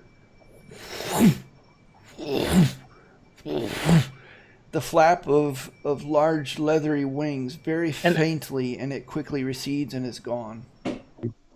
I indicate the direction. It's that way. Well, what's that way, Don? I don't know. Someone- I heard wings. Something Okay. big. This does not sound good. Did you want me to take the skim milk? I turn to. Hold on. Velas, what were you saying? I'm sorry. I wasn't talking to you guys. I should have Oh, muted okay. myself. I turn to Verge and I say, Verge, what do you know what that was? Since rangers are supposed to know all the terrain and all the animals according to Don. Well, whoops. Let's see. He's got to roll a perception check. Yeah. Well, if I would have saw it, I probably could have told you. Unfortunately, it all happened very quickly. What lives in the desert and has big wings? We're wyverns and A pterodactyl. Well, they're A subterranean kobold bandit. quite I honestly, don't think they have wings.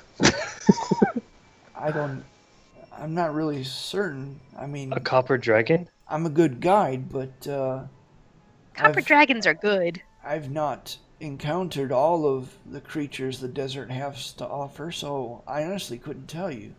Even copper dragons get hungry. Blue dragons? I'm sure if it was a dragon, we would have been able to see it. Beetle, how invisible far dragon. are we from the camp that you saw? Exactly how far is that from here? And to answer that question, let me see.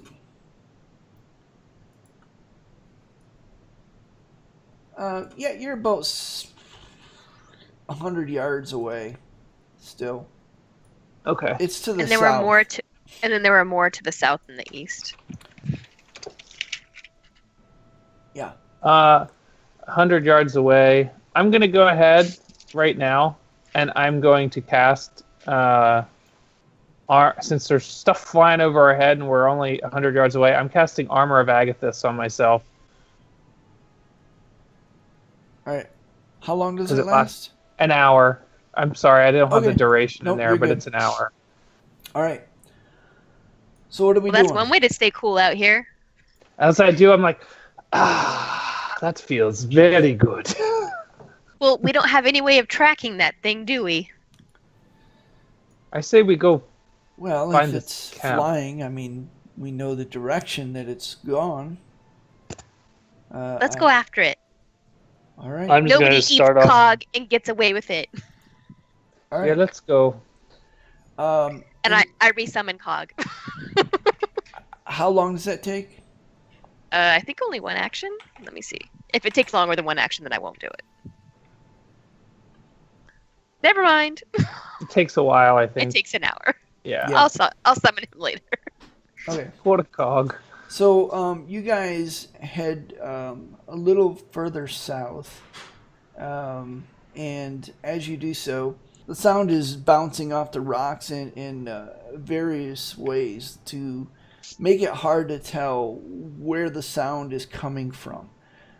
Sometimes it sounds like it's coming from the right, but it's actually coming from the left, or sometimes it's coming from the left, but it's actually coming from in front of you. It's really kind of hard to tell. Can I make an intelligence check to see if I can tell which direction it's really coming from? Sure. If it's like noises we think that might be related to this creature. All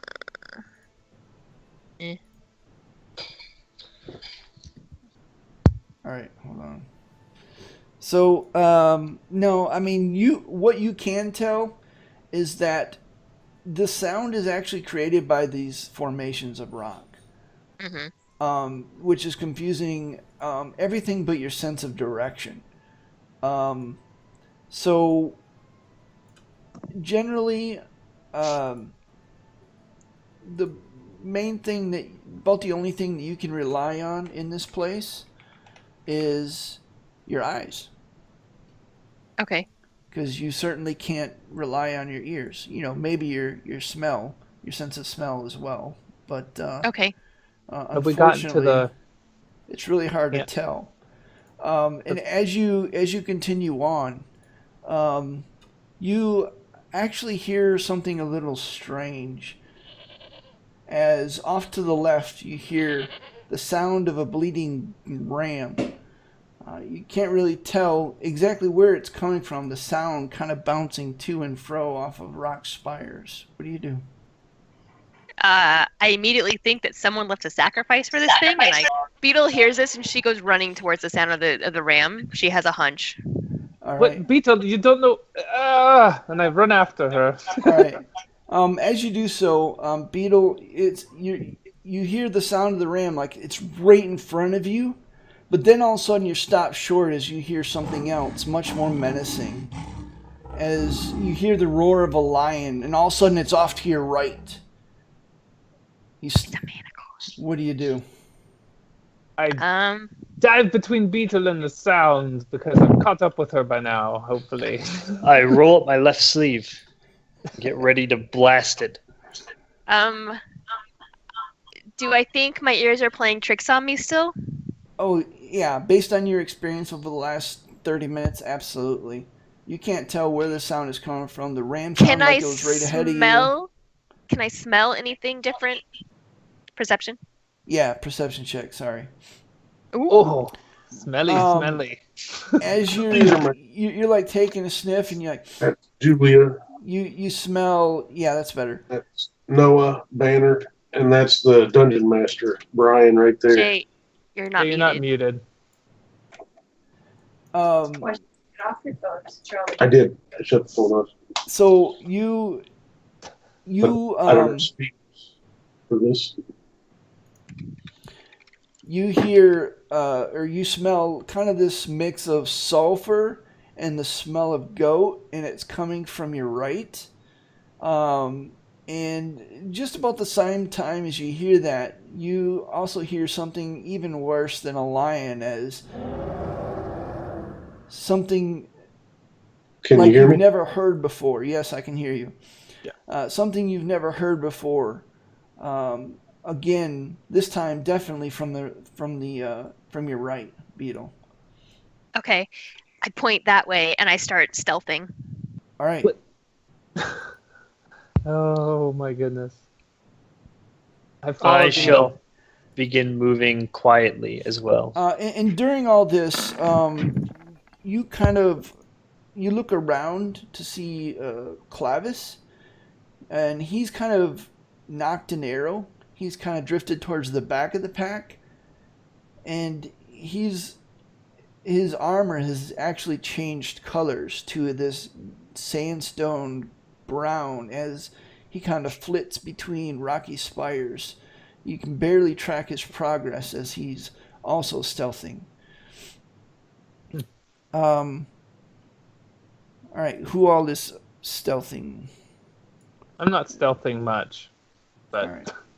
Emeraldy could try to stealth, but he knows it'll be I'm ridiculous. basically just following Beetle. I don't really care at this point. I'm like, because I don't trust anything. All right. So, as you round the corner, Beetle, you do see this huge monstrosity in front of you. Boy. Oh boy. If I had minis, man, this would be cool. I don't have one of these. You see this three-headed monstrosity. Actually, you're not even looking at it's not like facing you. You're coming off from the side. It's got the four paws of a lion in the back of a ram. But it has wings, great leathery wings, and three heads that seem to be casting in every direction at once. The middle head being the lion, the left head being the ram, and the right head being a dragon head, as it kind of looks in every direction. Out of character, Emeraldy runs away because the last time his party faced this creature in another time in another land, it was TPK, so he's really worried. Out of character. What do you do? Banner sees this thing, and he's armored up, and everyone else is stealth, so he goes, and he's like all his frustration of where he's at just boils over. He's like, ah! And he just charges at it. Beetle shoots it. All right. Before you do so, everyone make a perception check. Okay.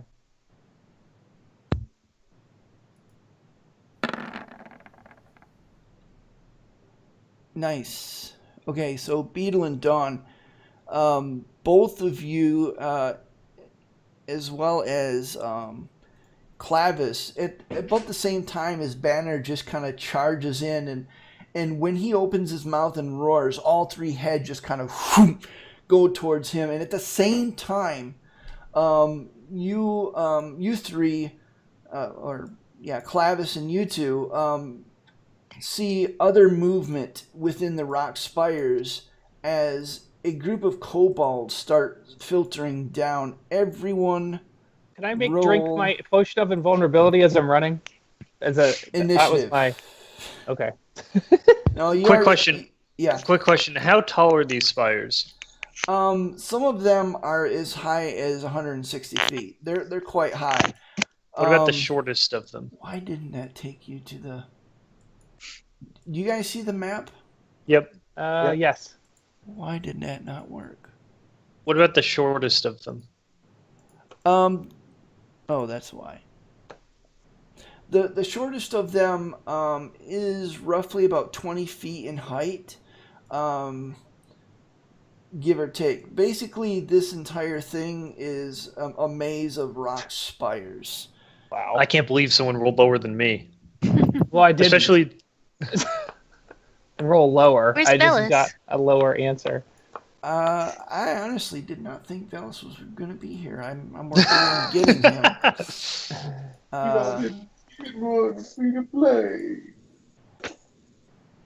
I like the little skeletal people on the ground. It adds to the atmosphere. The adventurers that went before.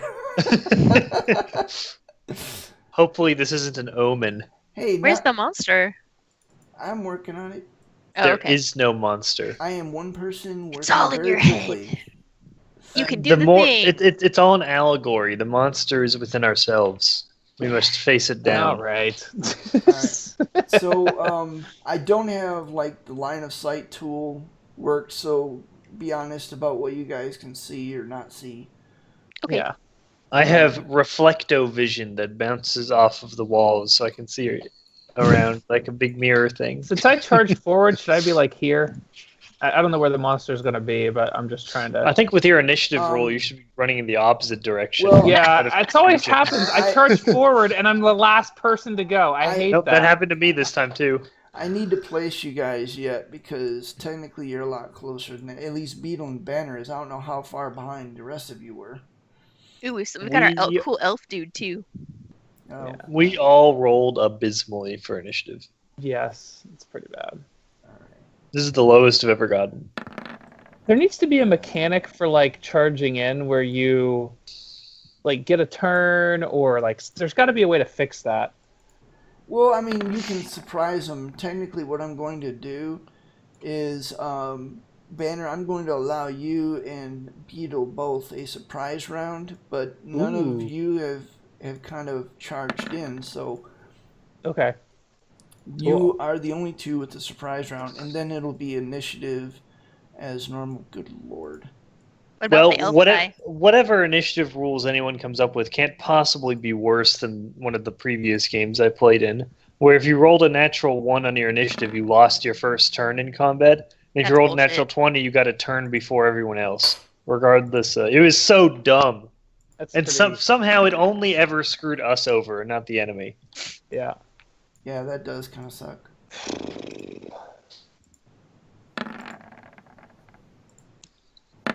Ooh, It was awful. what did that used to be?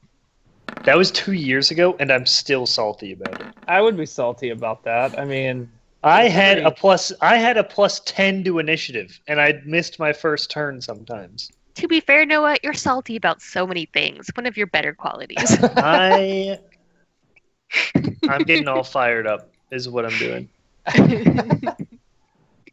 All right. So, oh my gosh, there it is. So where would I be? Banner, you are approximately Oh my right God. there. If you would, Some place of the your kobolds token. Oh, rolled okay. lower than me. Sweet. Like right here? Yep. And Beetle, you're a little further back. You're right here. I Okay. can't believe some of the enemies got below me. Everyone else, arrange yourselves a little, whoops, in that valley here. Oh, That I is wanted to be climbing Cool one of them. token for that Does this monster. one have stairs? Can I Yeah, that's climb about up there? 20 feet in height. But most of these rocky spires are anywhere from 80 to 100. So, really, the only person that has line of sight, the only people that have line of sight right now is Banner and Beetle.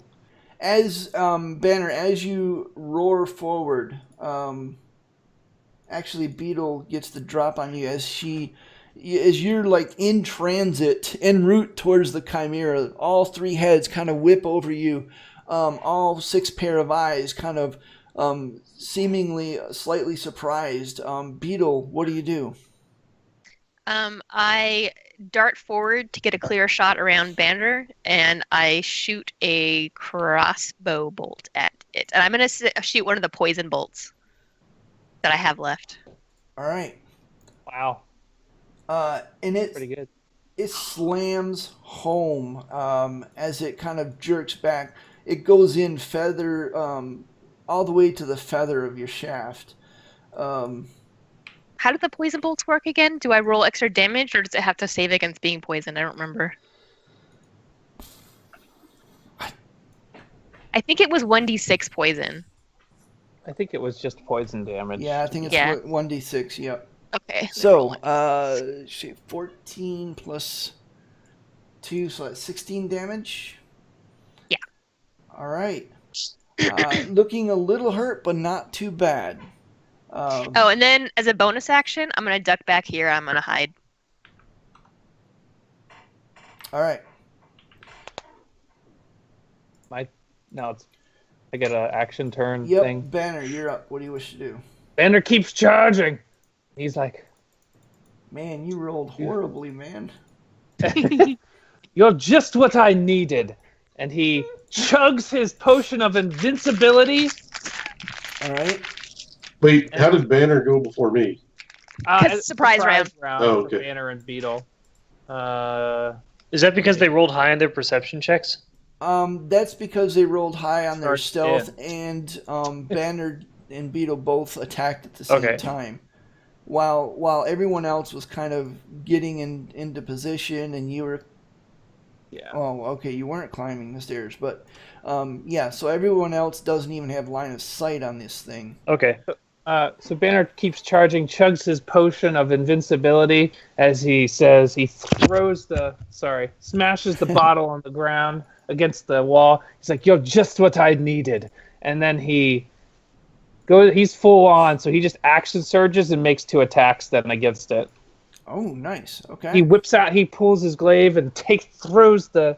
Well, he can't do that, but he already had it out, so it's already out. I don't know why. I want to be just trying to be cool. Hey, cool is okay. I will allow you to be cool. He throws the cloak off his drow glaive, and it glints black in the sun, and he just slashes into it. All right. Oh, and you... Oh, nice. Nice. I'm Ned, gonna reroll the 1 on the second attack too. So it's still 7. It's still 20 damage. Yes, it looks more surprised and angry than hurt at this point, unfortunately. And actually, while I'm at it, I'm gonna hit a vital spot and go ahead and do a distracting strike for an extra 5. So the next person to attack it gets advantage. All right, and that is a... You got a saving throw on that? Nope, no saving. He gets disadvantage. All right. The next person gets advantage, and he takes the 5 damage. All right. Which brings us back to the top of the order as everyone else hears this yip, yip, yip, yip, yip, as a bunch of scaly creatures come from the south and the west. All right, Beetle, you're up. What do you wish to do? Beetle's gonna do the same thing. She's gonna dart forward, take another shot, and she's starting as hidden. Okay. Oh, but she has advantage anyways because of I'm next to him. So. And because of your thingy that you did. All right. Oh, that too. And she's gonna use another poison bolt. Where's my feather dart? There it is. Nice, and it definitely hits as... Okay, so... How many poison bolts you got? I have 5 left. Okay. No, now 4 left. All right. The 6 damage. Ooh. Nice. All right. And I hide again. That's how I roll.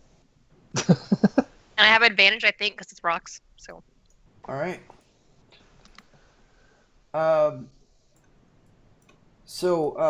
And you hear through the rocks sound bouncing around as you can hear the movements of more kobolds. 30. This guy's going to cast Scorching Ray. 1, 2, 3. Misses. Hits. He's casting it at Clavis Verge. I'm sorry. So it hits him once for 9 damage as the bolt slams into him, and 2 other bolts goes wide.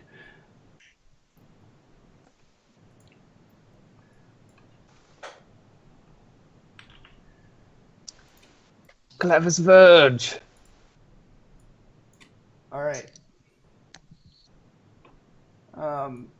Are you guys all right if I just take the highest initiative for these guys and group them, because this is going to take. Yeah, that would take. Yes. Yes. Yeah, right, totally so fine. Let me do that, because this is. I should have done that to begin with. Yeah, that's a lot easier on you. Yeah. I always group enemies of the same type Well, together. usually I do too, but I just wasn't thinking.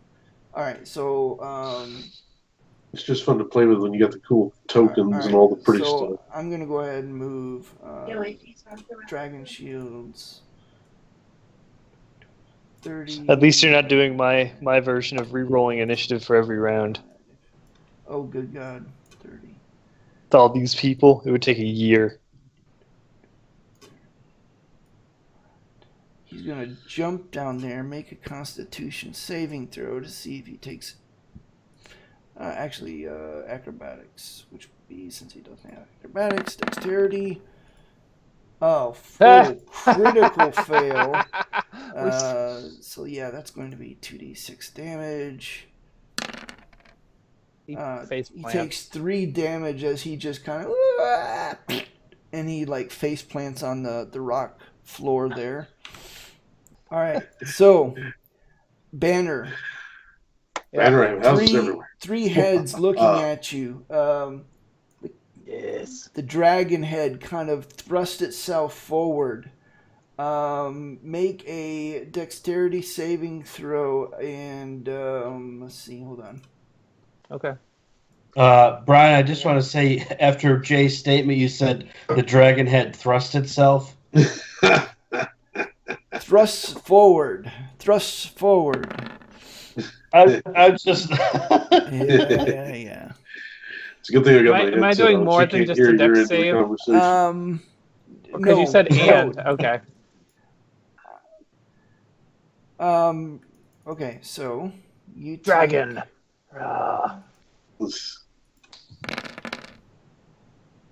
You take 21 points of Holy damage crap! as Ouch. the Actually, it's only 11 because no, of my it's 21. That is halved. As Oh, fire oh. billows forward out of the Wait. dragon mouth. And But he's catches invincible. But I you. made the dex save, so isn't it halved because of that? It's half. No, I rolled a 43. He made the save, I and made he the has save, the potion and of I have invincibility. He takes invincibility. quarter damage. Oh yeah, I forgot about the potion. Okay, You're right. so is it 10 or 11? 11 points of Okay. damage as the fire billows out and engulfs you, singeing your eyebrows. You feel the hair kind of curling up. Actually, it just melts my frost off of my armor, and I just like, ha! Ha! And I feel nothing. All right. And with that, the Velis, what do you wish to do? Well, for my bonus action, I am going to say there once was a dwarf named Emeraldi, whose brew was always fine quality. He said with a grin as he ran into the den, "I'm going to make that creature baldy." And I'm going to give him inspiration, and I'm going to slap him on the back, and I say, "Join the fray, my friend," and cast haste on him. All right. If you'd stick around every now and again, Banner, you'd get haste on you too. Nice. So you have haste, Emeraldi, once again, as you feel your muscles kind of surge with power. Which brings us, is that your turn? He has haste, and he's got bardic inspiration. All right. Nice. So yes, I'm going to make a move. I'm going to move past him to here, and then that's my turn. All right. You are so hasted, Emeraldi, and it is your turn. What do you wish to do? Emeraldi's gonna Your movement's now 50. move quickly to Banner's side to be able to offer some protection in the aura, and he's gonna lay into this bad boy. He's swinging his father's battle axe two-handed. Here's attack number 1. Smite that bitch. Nice, and it hits as you And, strike home. Yeah, and I'm gonna do a second level smite on it. All right. So it should be, I think, 48. Light. Oops. Isn't that 3d8? Hang on. I think it's 2d8 at first level and then 1d8 plus per level Oh after yeah, that. yeah. Sorry.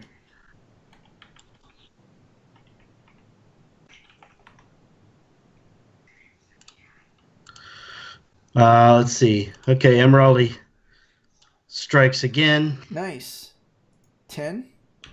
Episode 2, Emeraldy Strikes Back. Man, these high Does that rolls hit? tonight. Yes. Emeraldy again casts another smite, 2nd level. Oh, Nice. mighty. And he's got his other hit for his other melee. Does that hit? Jeez, yeah. Wait, how's he hitting 3 times with 2 Haste. hands This is offhand. Unhasted. No, he's Haste. using, He's he's using a hasted. weapon. Oh, he's hasted. Oh, nice. Emeraldy's going to cast smite 1st level. Can you cast multiple smites a turn? I don't know. It's as many spell slots and it's melee hit. It's not a real spell though. That's right. So yeah. Yeah, there's no it rule. just Yeah, says you have to anytime you use- hit a creature. You're burning through spell slots like crazy, but though I think it's the trade-off. That's Man. amazing. Balin did much the same thing. So Still Emeraldy, does. as you step forward, your axe takes on this radiant light as you just lay into the chimera. Bam, bam, A bam, rain of bam. blows. Blood going everywhere, spraying on Banner, spraying on you. The chimera kind of rears back in shock and pain, and all of its heads kind of collectively roar. Well, 2 of them roar, and one of them goes. Is that your turn? That's my turn. Out of character, Emerald's taking revenge for the death of his 5th level priest of the ocean so many years ago. All right, Oh my god. Dawn, you're up. That's What do you a wish to shit do? ton of damage. As all these kobolds are charging our way, I'm just gonna shoot a quick glance at Clavis and be like, "Watch and learn." And as I'm gonna twirl around by him, I'm gonna trail my left finger along the back of his armor and scrape it along, kick up some static discharge, and swirl it around my hand a bit as I dance over here. Reach out, swirl it around up my arm, and just blast a lightning bolt down all 3 of them in a line. All right. Nice. And right into the big wall back here, which probably explodes. Nice. I'm going to Already empower gone. the spell to reroll the 1s there All right. and one of the 2s. Oh shit! I rolled the wrong one. Strike the last 2 from that. Or do you just want me to reroll the whole thing? What, This is I rolled with my vengeance, but I'm not actually using it. I have 2 different macros. I hit the wrong one. just re-roll the. Oh yeah, re-roll. How many of them were vengeance? 2. I can just reroll the whole thing. It- Or not. It doesn't matter to Yeah, me. I'm empowering it anyway. Re-roll the whole thing if All you right. would. Oh, it's Sorry. even better. Oh my god!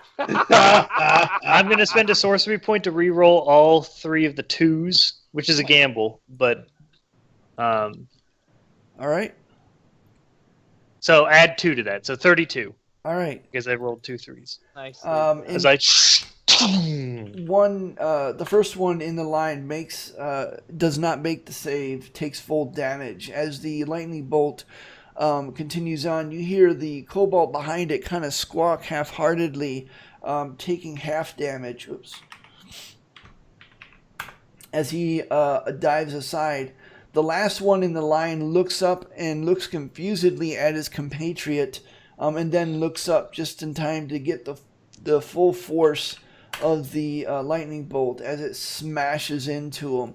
And this last one actually ends up prone from the impact as it just kind of falls flat on its back. That was amazing. Next to you, Clavis goes, not bad. Well, seeing as wood elves are forbidden to learn magic, he's probably a little surprised. But He is, but he's hiding it well. all right. Is that your turn? Yep. All right, Banner, you're up. What do you wish to Banner's do? back. Yes. All right. Oh, wait, I have to see if I rolled a wild surge. Yeah, I did not. yeah, okay. Banner. Darn it. Banner is going to. Banner's going to hex this chimera. Okay.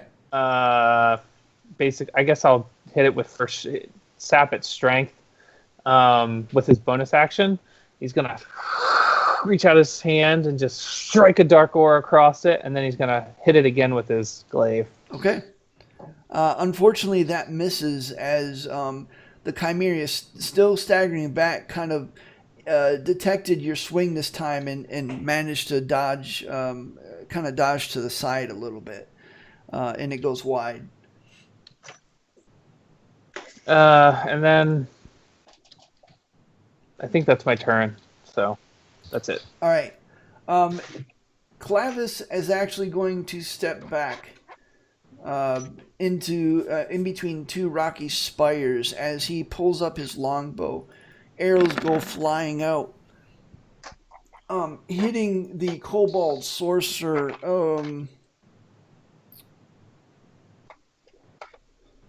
Square in the chest. Let's see. And as he does so, he mutters a word under his breath. You see this kind of green aura settle on him. Let's see, 5, and that's 2d6. Swift quiver. No. Here. If only. Yeah, so that's 8. That's 14 plus 1d8. I love that spell. Swift Cleaver? The swift quiver. No. 14. Infinite arrows. Doing, You can make like 5 attacks a turn. 21 points of damage as arrows kind of pincushion the sorcerer's chest, and he kind of falls back. And he kind of glances your way, Dawn, and raises an eyebrow like, And that's his turn. By the way, so just to mechanically explain, he cast Hunter's Mark on the creature and then shot it full of holes. Okay. Which one is dead? I'm sorry? Which one's dead? It's not dead, but it's nearly okay. dead. The sorcerer here. Okay. The Couldn't have dragon attacked the ones shield I blasted. the dragon shield right next to you is going to attack you with his spear. Alrighty. Why does it have that? That is so weird. With both hands as it sets aside its twin 17s. Ouch. But not, because I cast shield. All right. Which is good because you avoided a huge 6 points of piercing damage. Yeah, but I have a feeling I'm about to get attacked a lot more. So this stays up for the round. 25. This guy's going to go back behind you, and he's going to kind of and attack you 2 more times with advantage because he's flanking. 14 and 22. The 22 will hit. All right, for 2 damage. 2 piercing damage. I've avoided some damage. Some damage, yes. I think for everyone, which brings us back to Beetle. What do you wish to do? Well, first of all, Burt Reynolds has joined me over here, and he's currently charged. I can't. I love it so much. It's your fault. You named him that. I did pick it. I love it.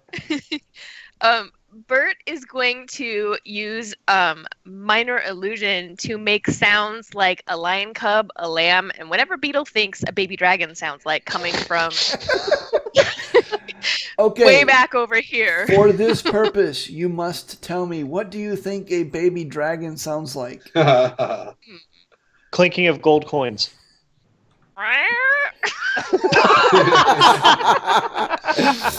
All right, that's an auto fail.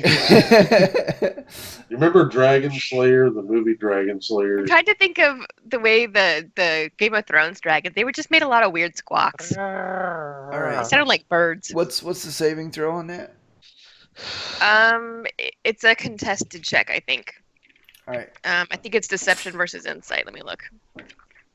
Everyone knows that chimeras are quite insightful philosophers. When they aren't ravaging caravans of merchants, they're contemplating life's great mysteries. It's you're an thinking of a intelligence sphinx. investigation check versus my spell save DC, which I think is 14. 14. That's mine. Yeah. Well. yeah. Yeah. No. He rolled a -2. Okay. Wow. So he thinks there's a baby chimera back here. Or she. Or Maybe she. it's a mama. Then And then Beetle, having heard Dawn sort of grunt Wait, and impact. Back where? Back. I wait, didn't wait, Burt run to Reynolds the impact. is, It was right? too No, Oh. damage. past there. He can do it from 60 feet, so it's back here. Oh, okay. where's Alright. here? I'm trying to get You him think it- to. Oh, okay. Good to know. Yeah. I'm trying to get you guys some opportunity attacks. All right. Okay. I'm not sure if the sound would have carried that far. The sound's all wonky. Sound here. carries You might all not know through where here. it is. All right. Yeah, All right. actually. That is true. Good point. He would not know where it is. Very distracting. All right. Cool. Then Well played. Beetle heard Dawn kind of grunt with an impact over here, so she's going to kind of dart out here and look and see that there's a guy menacing Dawn, and she's going to shoot at him Okay. because that's her boo. Okay. And just a regular bolt this time. That's all right. Emerald. Oh! Nice. He's Extra gone. sneak. Just the one, right? Nope, it's a critical, both. so the sneak It's a attack is critical, done. Oh like a yeah, 12 twice. sneak That's right. This is what rogues are built for.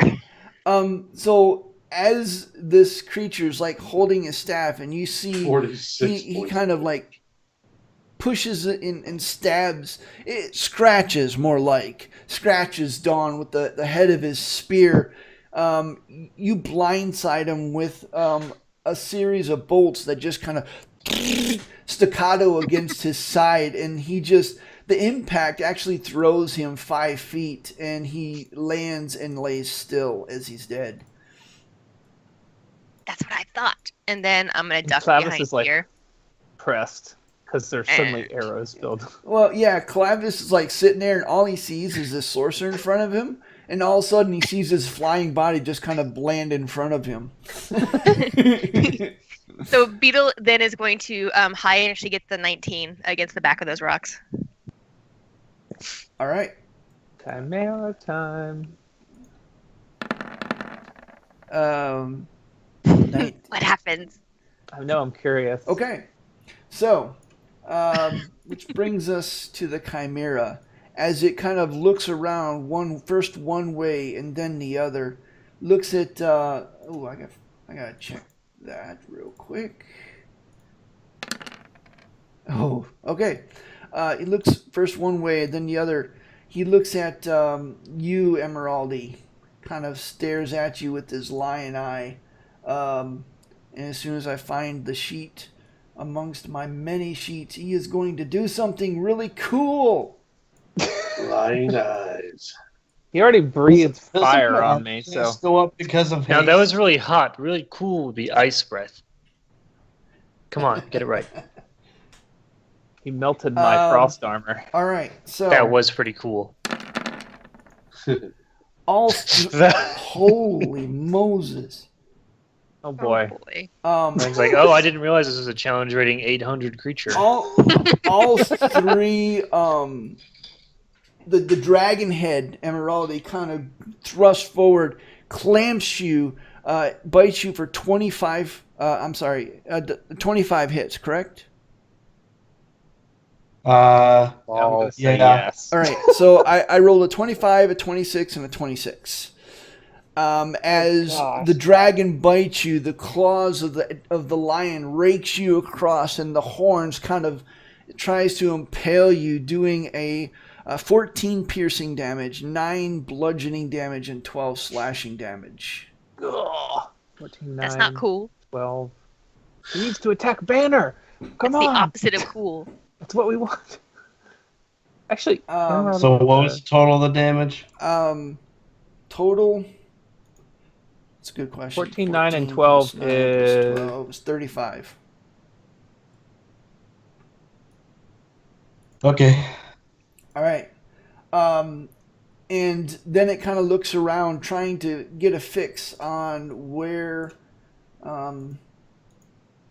the sound is coming from. Fails miserably again. Do I have to roll a Constitution check for losing over 50% of my health? Yeah. Yeah. You took damage. Okay, so he... What are we rolling Constitution check for again? For haste. I on, lost over half of my Oh, health yeah. points. Oh, wait, no, you're Wait, not. no, You don't haste have is a. Velas. No, Haste No, is Yeah, he's talking about exactly. he's talking about the system shock table. Oh. No. I don't... That's in a single attack, not in a single round. Free Yeah, attacks. no, we're good. Okay. And all right, so the Chimera flaps its wings. Emeraldy Banner, you both get attacks of opportunity as it goes Does mine hit? over here and lands right by Clavis and next to and for the record, I rolled a d4. 1 is north, 2 is west, 3 is south, and 4 is east. So Does, he rolled does a it have 1. enough movement to get over like the 90-foot pillar?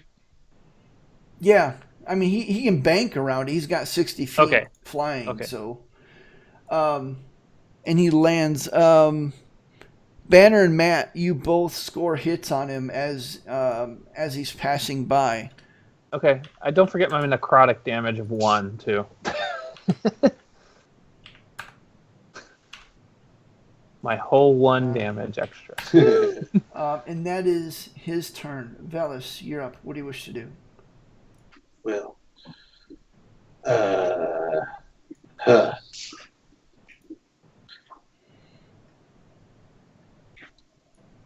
I am going to, while it's flying up over there, going to mutter some horrible sounding incantations. I'm going to cast Dissonant Whispers on it. On the Chimera? Yep. Okay.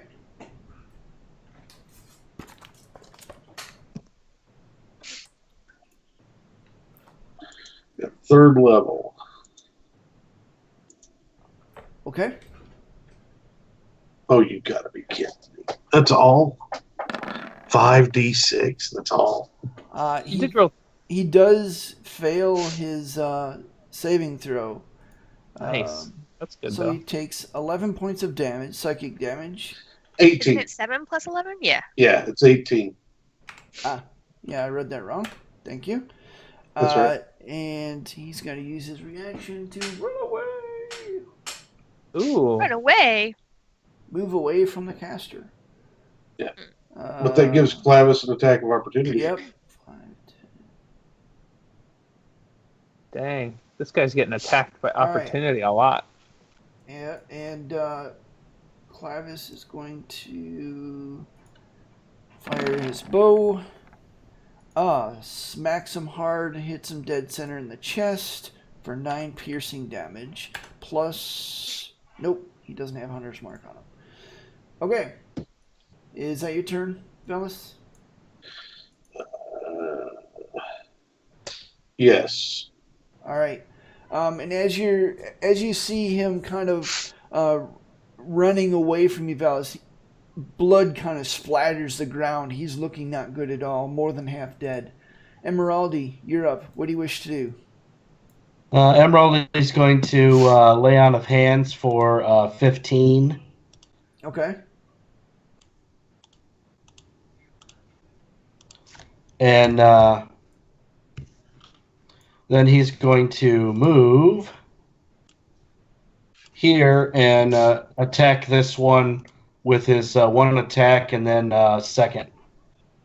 Okay. So, bam, bam. All right. Let me double check that. Yeah, unfortunately, both hits miss as you kind of stumble forward, still a little dazed by perhaps the egregious amount of damage you just took from this 3-headed beast. And the kobold didn't even see you, to be honest, as he was kind of looking around and barely saw you, and he heard you kind of stumble forward. But unfortunately, your swings were just a little bit too clumsy this time. And that's my turn. All right, Dawn, you're up. What do you wish to do? All right, I'm going to point over at this one over here. of the square the sorcerer is in. Okay. I'm just gonna reach out, just close my fist and cast Shatter to hit him and this guy Nice. All right. at second level, which just misses me. That's I'm gonna use. If you put it here, doesn't it hit this guy too? No, I can't put it inside the rock. Oh. It's a pillar of stone. I can't All right. target it. So the sorcerer makes his con, but it doesn't matter because the sorcerer kind of looks up and there's this thunderous explosion and his scales and teeth go all over the place as he like gets crushed. He like impacts against the wall behind him and he dies. He's dead. DED, dead. All right, and the other dude takes 14. Yep. This guy actually, you have similar effect as this guy is actually crushed against the wall right in front of you from the impact, and he as well is dead. All right, awesome. I see Emeraldy taking care of that guy down there. So I'm going to run up here and check on Clavis. And that's it. That's my turn. All right. Yeah, for some reason I can't. Jeez. There. Okay. All right, Banner, you're up. What are you doing? How high are these pillars here? All of those pillars in general, except for the ones that have the stairs up to them, are in 60 feet or above. Oh, wow. Okay. Yeah, So they're like this is like all skyscrapers. Might as well spires, be. rocky spires that goes up. And the one with the stairs are what that we passed by earlier? Like 20. Yeah, 20 feet. Okay. Well, Banner sees this chimera running off, and he's very dissatisfied because he's in a bit of a fit. So he goes, "Oh, no, you don't!" And he runs this way. He doesn't see it, and he runs this way. And he stops there, and he kind of sees it down there, but there's nothing. Well, actually, I don't know what he can see. Can he see if he stops here? Can he see it? If he stops right here, when he Actually, comes yeah, around the you corner? should be able to see its Like from butt there? over here. You should be able to see this. Okay. Yeah. You can see that square. Yeah. I will let Brian be the judge of that. I'm gonna give him partial cover though. Okay. So it's plus what 2? Half cover is +2. 3/4 Yeah, cover is +5. So half cover? Yeah, he's got I half think- carver. Half carver. That too. Well, I can't see many other people right now. Basically, honestly, he so- has +2 AC. But Yeah, can You see attack him. me. He also can't really. I mean, I can't really see much else. So I'm spotting him. Banner's gonna be like, "Get back here, beast!" And he's going to. And I shouldn't yell so much because it's kind of late. I just realized. It's okay. You're raising Emma to be a warrior. Well, I'm more concerned. All right. about What do you do? What do you do? Come on. But I'm casting Eldritch Blast at him. All right. And one just barely hits as it slams into his leg. Is he hexed? Yeah. For Yeah, he takes 6 9 points damage. of damage plus 3 okay, necrotic. 9. All right. Okay. Is that your turn? Yep. All right. Which brings us to Clavis as he kind of looks around. Eldritch Blast go whizzing by his head. There is a message for you. Thanks, Jarvis.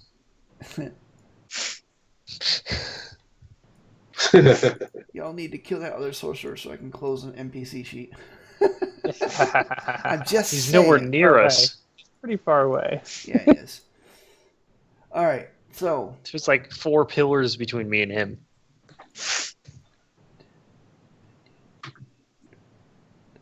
$35. Boop. He's going to transfer Hunter's Mark onto that guy. Longbow. Hitting once. Plus.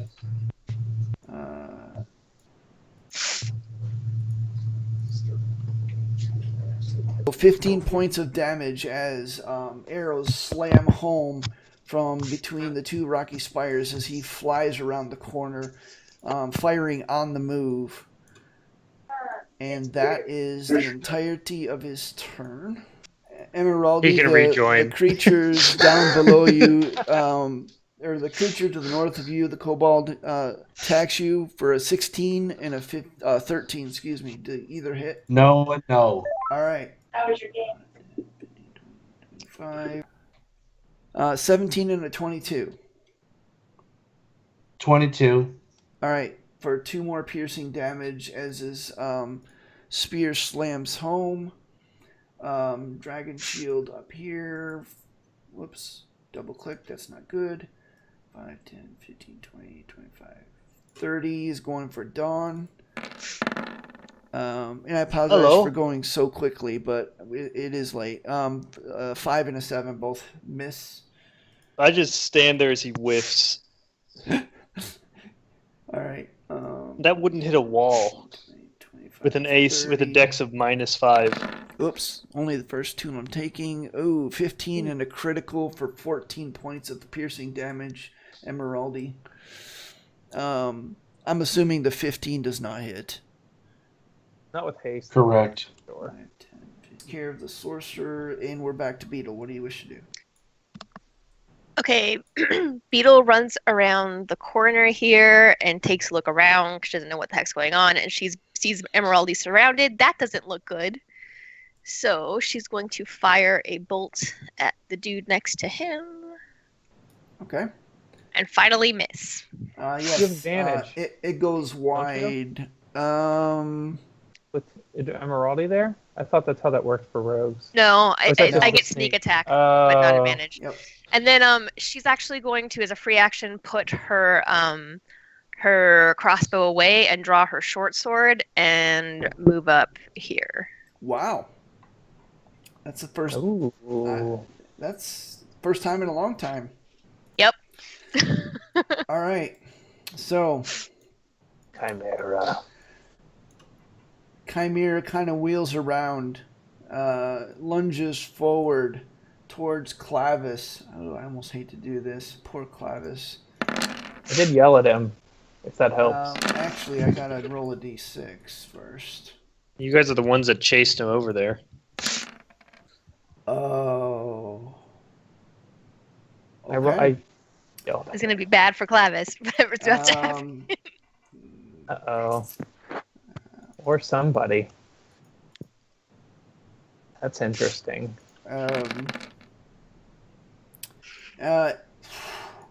And as he does so, the dragon head rears back and roars again and spews out a huge gout of flame over Clavis as it just kind of rolls over him.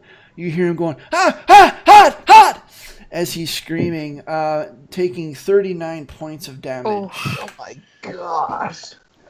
Yeah, his breath recharged. And that is his No, that's what turn. he hit me with. Velis, up again. What do you wish to do? We're almost done. Oh yeah. No worries. There we go. I am going to.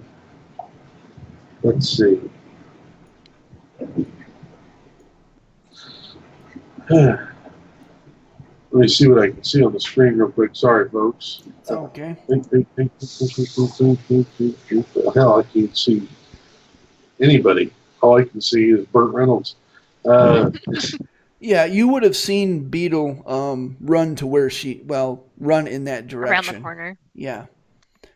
And you can't tell from the sound of battle because sound is like bouncing crazy. You can't tell where everybody is. But you saw Beetle run around the corner to the right.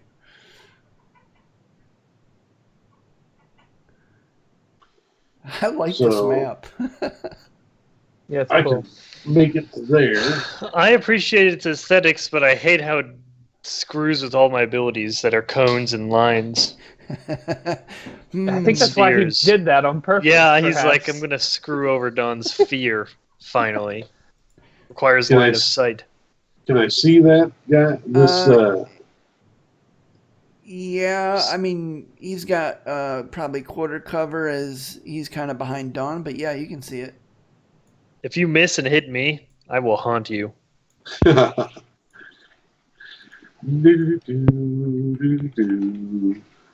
Velis doesn't have things that can miss. 60 feet. Excellent. So Velis turns around the corner and goes, "What is... Why? Is that some kind of strange, scaly, wannabe dog? I just don't know. It seems like it wants to be a lizard dog of some sort," and cast Vicious Mockery on it. All right. Pretty good vicious mouth.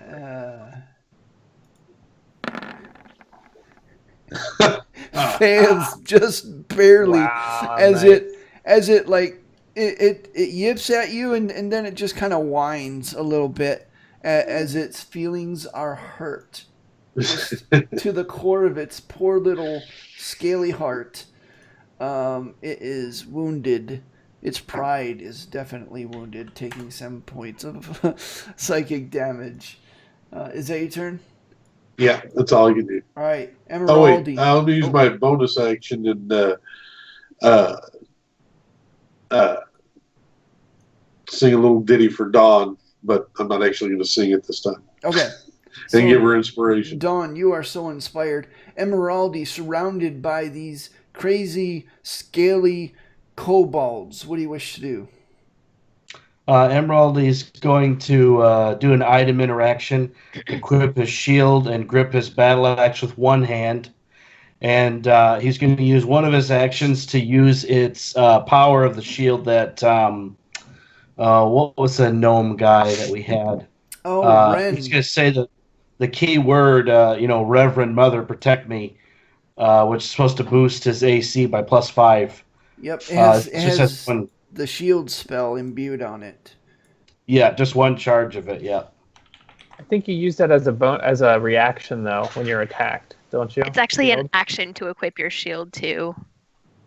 Unless yours is like a fast equip or something.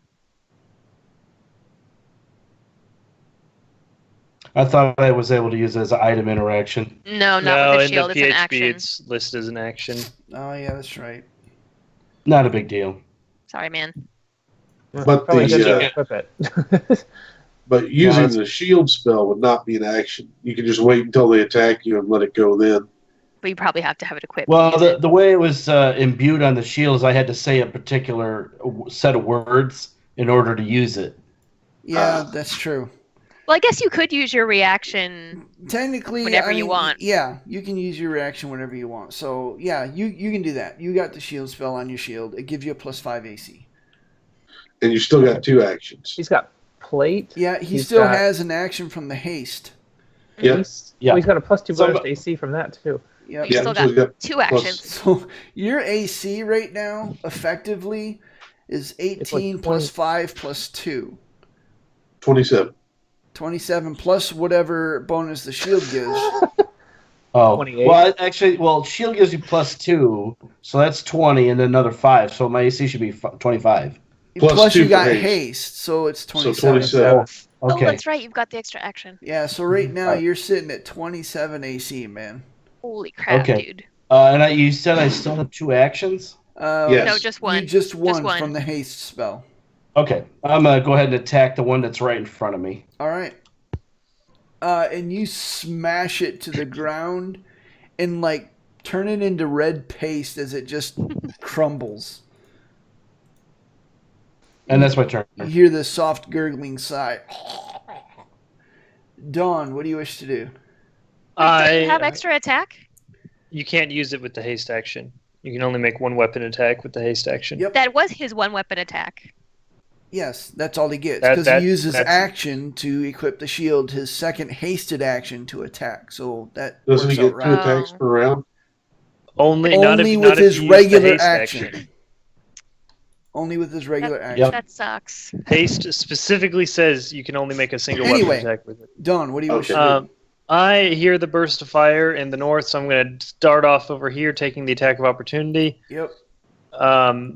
As I see fire blasting everywhere, does it hit me? I'm going to assume no. No, it does not. It does not. I'm just too fast. I take off like the Roadrunner. And I am going to, as I'm starting to sprint up the stairs, just blast a lightning bolt straight through Mr. Chimera. All right. Nice. I did it again. I hit the wrong one. I need to reorder these. I need to put the one I use more on top. I'm gonna hit the normal one. There. That's still a pretty good roll. All right. Just one in there. Rolls an 18. To make things go a bit faster, I'm going to. Oh, he rolls an 18. Yes. I am going to bend luck to reduce that by a d4, and I don't succeed on it. He still passes it. So it's 13 points of damage he takes as the lightning bolt just kind of it singes him as it goes by. It kind of yelps a little bit with the lion head as and all right, is that your turn? I use a bonus action to turn a first level into sorcery points, and I'm done. Banner, you're up. What do you wish to do? Banner looks slightly like unsure what he's going to do as he sees this person he's never heard, doesn't really know that well, but was in that fire before. But then he sees this shield of light envelop Emeraldi, and he looks almost invincible with his 27 AC. So he takes off. Temporary towards 27. Yeah. But for now, he takes off after the Chimera, sees Clavis is still alive. Barely. Barely looking. Hanging on, but he's like, Banner's like, I must finish this beast quick. And he attacks twice with his glaive. Okay, one hit. Okay, and he's going to go ahead and do a... he's going to roll his hex damage for that attack. Oh, come on. And he's going to add... Oh, my gosh. All right. So I do 16 damage. All right. Wow. By this time, the creature's looking very bloody. Just there's singed, all burn marks all over him. There's arrows kind of bristling out of him. There's bolts bristling out of him. Huge cuts in his hide as he kind of struggles. Clavis kind of drifts back another 15 feet. And looking not too good himself, lets loose a barrage of 2 arrows, hitting him both times as he does 12 plus 2d6. Another 6 plus 1d8. Okay, so as he does 18, it's 20 points of damage as more arrows zip into him. At this point, the creature looks as if it's barely able to stand on its feet.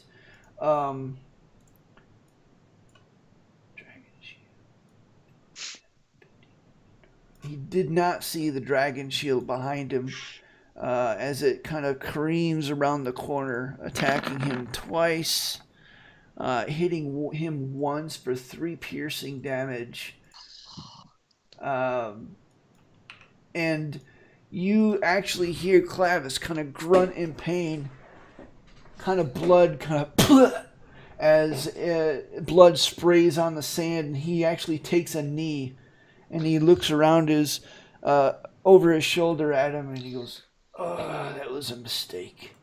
Does he have 1 HP? He does have 1 HP. I was like looking at his bar, and I was like, it's getting a little uncomfortable for him at this point. And then it critically failed the next attack against him, even as he's defenseless before him. He just tripped. Yeah. An 8 and a 4 against you both fail. Emeraldi. A 16 does and a 7 both fail. Emeraldi. They can't hit him. Yeah, they can't hit him. They're just like flailing away, and Emeraldi's like a god of war, like swiping away their shields with their spears with his shield, and roaring in triumph. No wonder they're not hitting. No wonder they're not hitting. They're attacking with their shields. That's what they're doing wrong. Yes, that's exactly it. So, Emeraldi, Scorching Ray coming at your way. You turn around as 3 rays of fire kind of slice your way. Does a 15 or 16 hit? I know a 9 does not. Who are you said Emeraldi, so who are you actually I'm talking sorry, to? Banner. Oh, none It's hit. late, With I'm my new tired. half plate, none of them hit. Woo! All right. So 2 of them actually go wide. One of them just barely catches you, but it doesn't catch you enough to actually do any damage as the sorcerer lets loose a barrage of fire. Wasn't that sorcerer dead? No, that's a different No, one. there's There's 2. 2 sorcerers. Oh. Beetle, you're up. What do you wish to do? Okay. Beetle draws her dagger in her other hand and stabs at Scaly over here with her short sword first. And she Definitely gets hits. sneak. Nice. Very good. Nice. Is he still up? Yes. Then she He follows was actually that up fairly healthy. with the dagger. Does that one hit? No, unfortunately, it does not, as he Oh. kind of twirls around and barely deflects your blow. Okay, and that's it for Beetle. All right. Oh, except she's gonna have, she forgot to do it last time. She's gonna have Cog do the same thing again, but this time the baby lion and lamb and dragon are gonna sound really distressed. All right. And What's So, a distressed investigation dragon sound roll. like?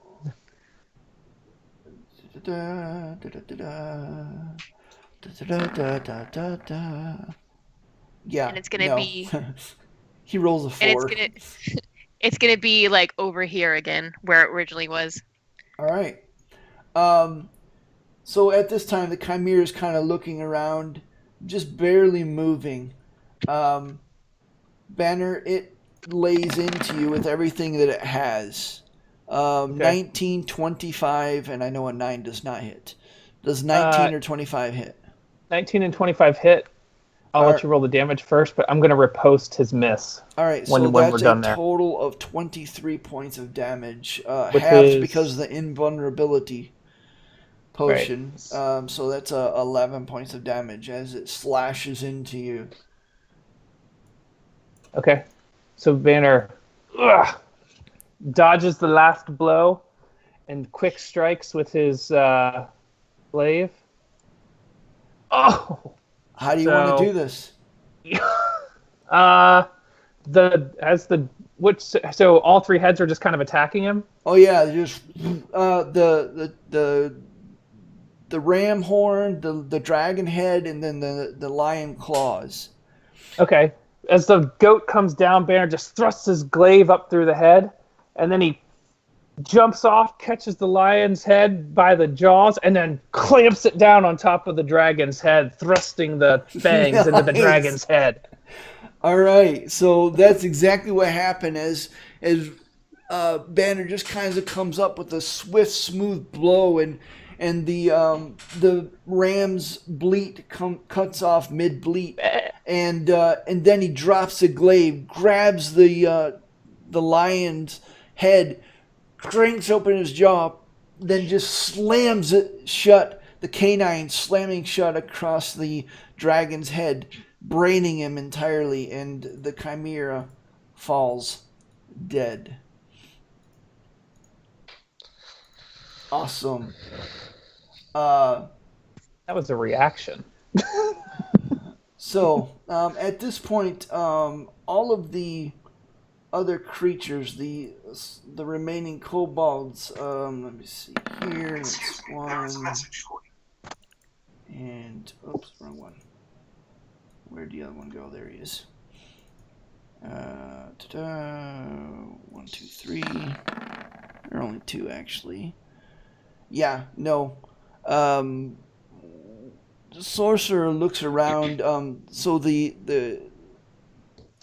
smaller kobolds with the spears kind of look at each other. The 3 remaining ones, and the 2 remaining ones down here, they kind of look at each other, and they they don't look like they want to be in this fight anymore. The one nearest Clavis kind of looks a little hesitant as Clavis kind of stares him down. Velis, you're up. What do you wish to do? Gonna step forward, look at that one, and cast Dissonant Whispers at it at the second level. Okay, the sorcerer? Yeah. Okay.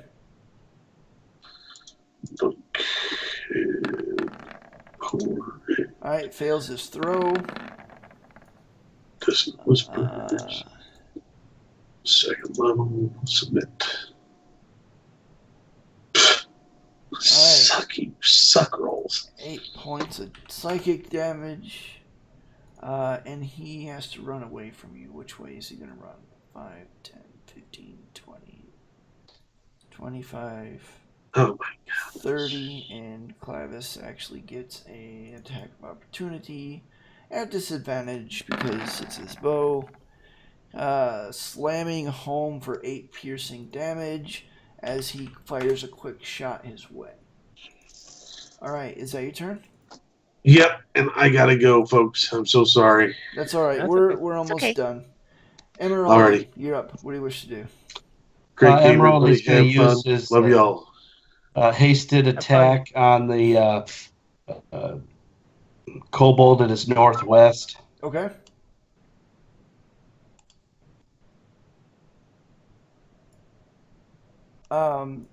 That misses. Just by a little bit. He continues the attack with his regular melee and second attack. Okay. That hits and that misses. Alright, for 8 points of damage as it That's my turn. slams down on him. This one is looking fairly wounded at this point. Why did that close? Alright, Dawn, you're up. Seeing All that, right. the Chimera collapse and the others around don't look like their heart is really in the fight anymore. What do you wish to do? Well, Clavis isn't looking so hot. I'm going to continue my run up here, do what I was going to do originally, and see him, the kobold sword overhead, about to finish him off. I'm going to leap off of the top of the shelf and twist in the air, facing towards Clavis and the kobold behind him as he's about to get stabbed again. And with the high angle, shoot a lightning bolt over the first kobold, over Clavis, and straight through the kobold, right over his head. All Just right. take his head off. And this time I actually am going to use vengeance as I see my friend dying on the ground. My new friend, at least. Friend. No, I am subtracting a d4 from that with my reaction. All right. Yeah, screw you, you fail. That's 33 points of lightning damage as I go, no! Just blast a lightning bolt at him. As I Alright. see him about to get out of the way, it kind of warps a bit and just curves right through him. The lightning bolt hits it like right in the face. It was wearing this little leather helmet. Say that real fast 3 times. And the little leather helmet actually burns off, and his hair is like all, what little. I guess he doesn't have any hair. Never mind. But his helmet, his scales are singed, and his little leather helmet is burnt off. He looks like he's at death's door. You're actually surprised he didn't die at this point. Is that your turn? Oh, shoot. I guess I can't empower it now. Well, you did say you were going to use your vengeance. I did. That is vengeance. Empowering it would have re-rolled some of the lower ones. It's okay. Now I'm falling 20 feet, though. Do I have to make some sort of check? Acrobatics, yes. All right. If you're landing on the Chimera, it's kind of soft. Maybe. I'll slide down its wing. Squishy.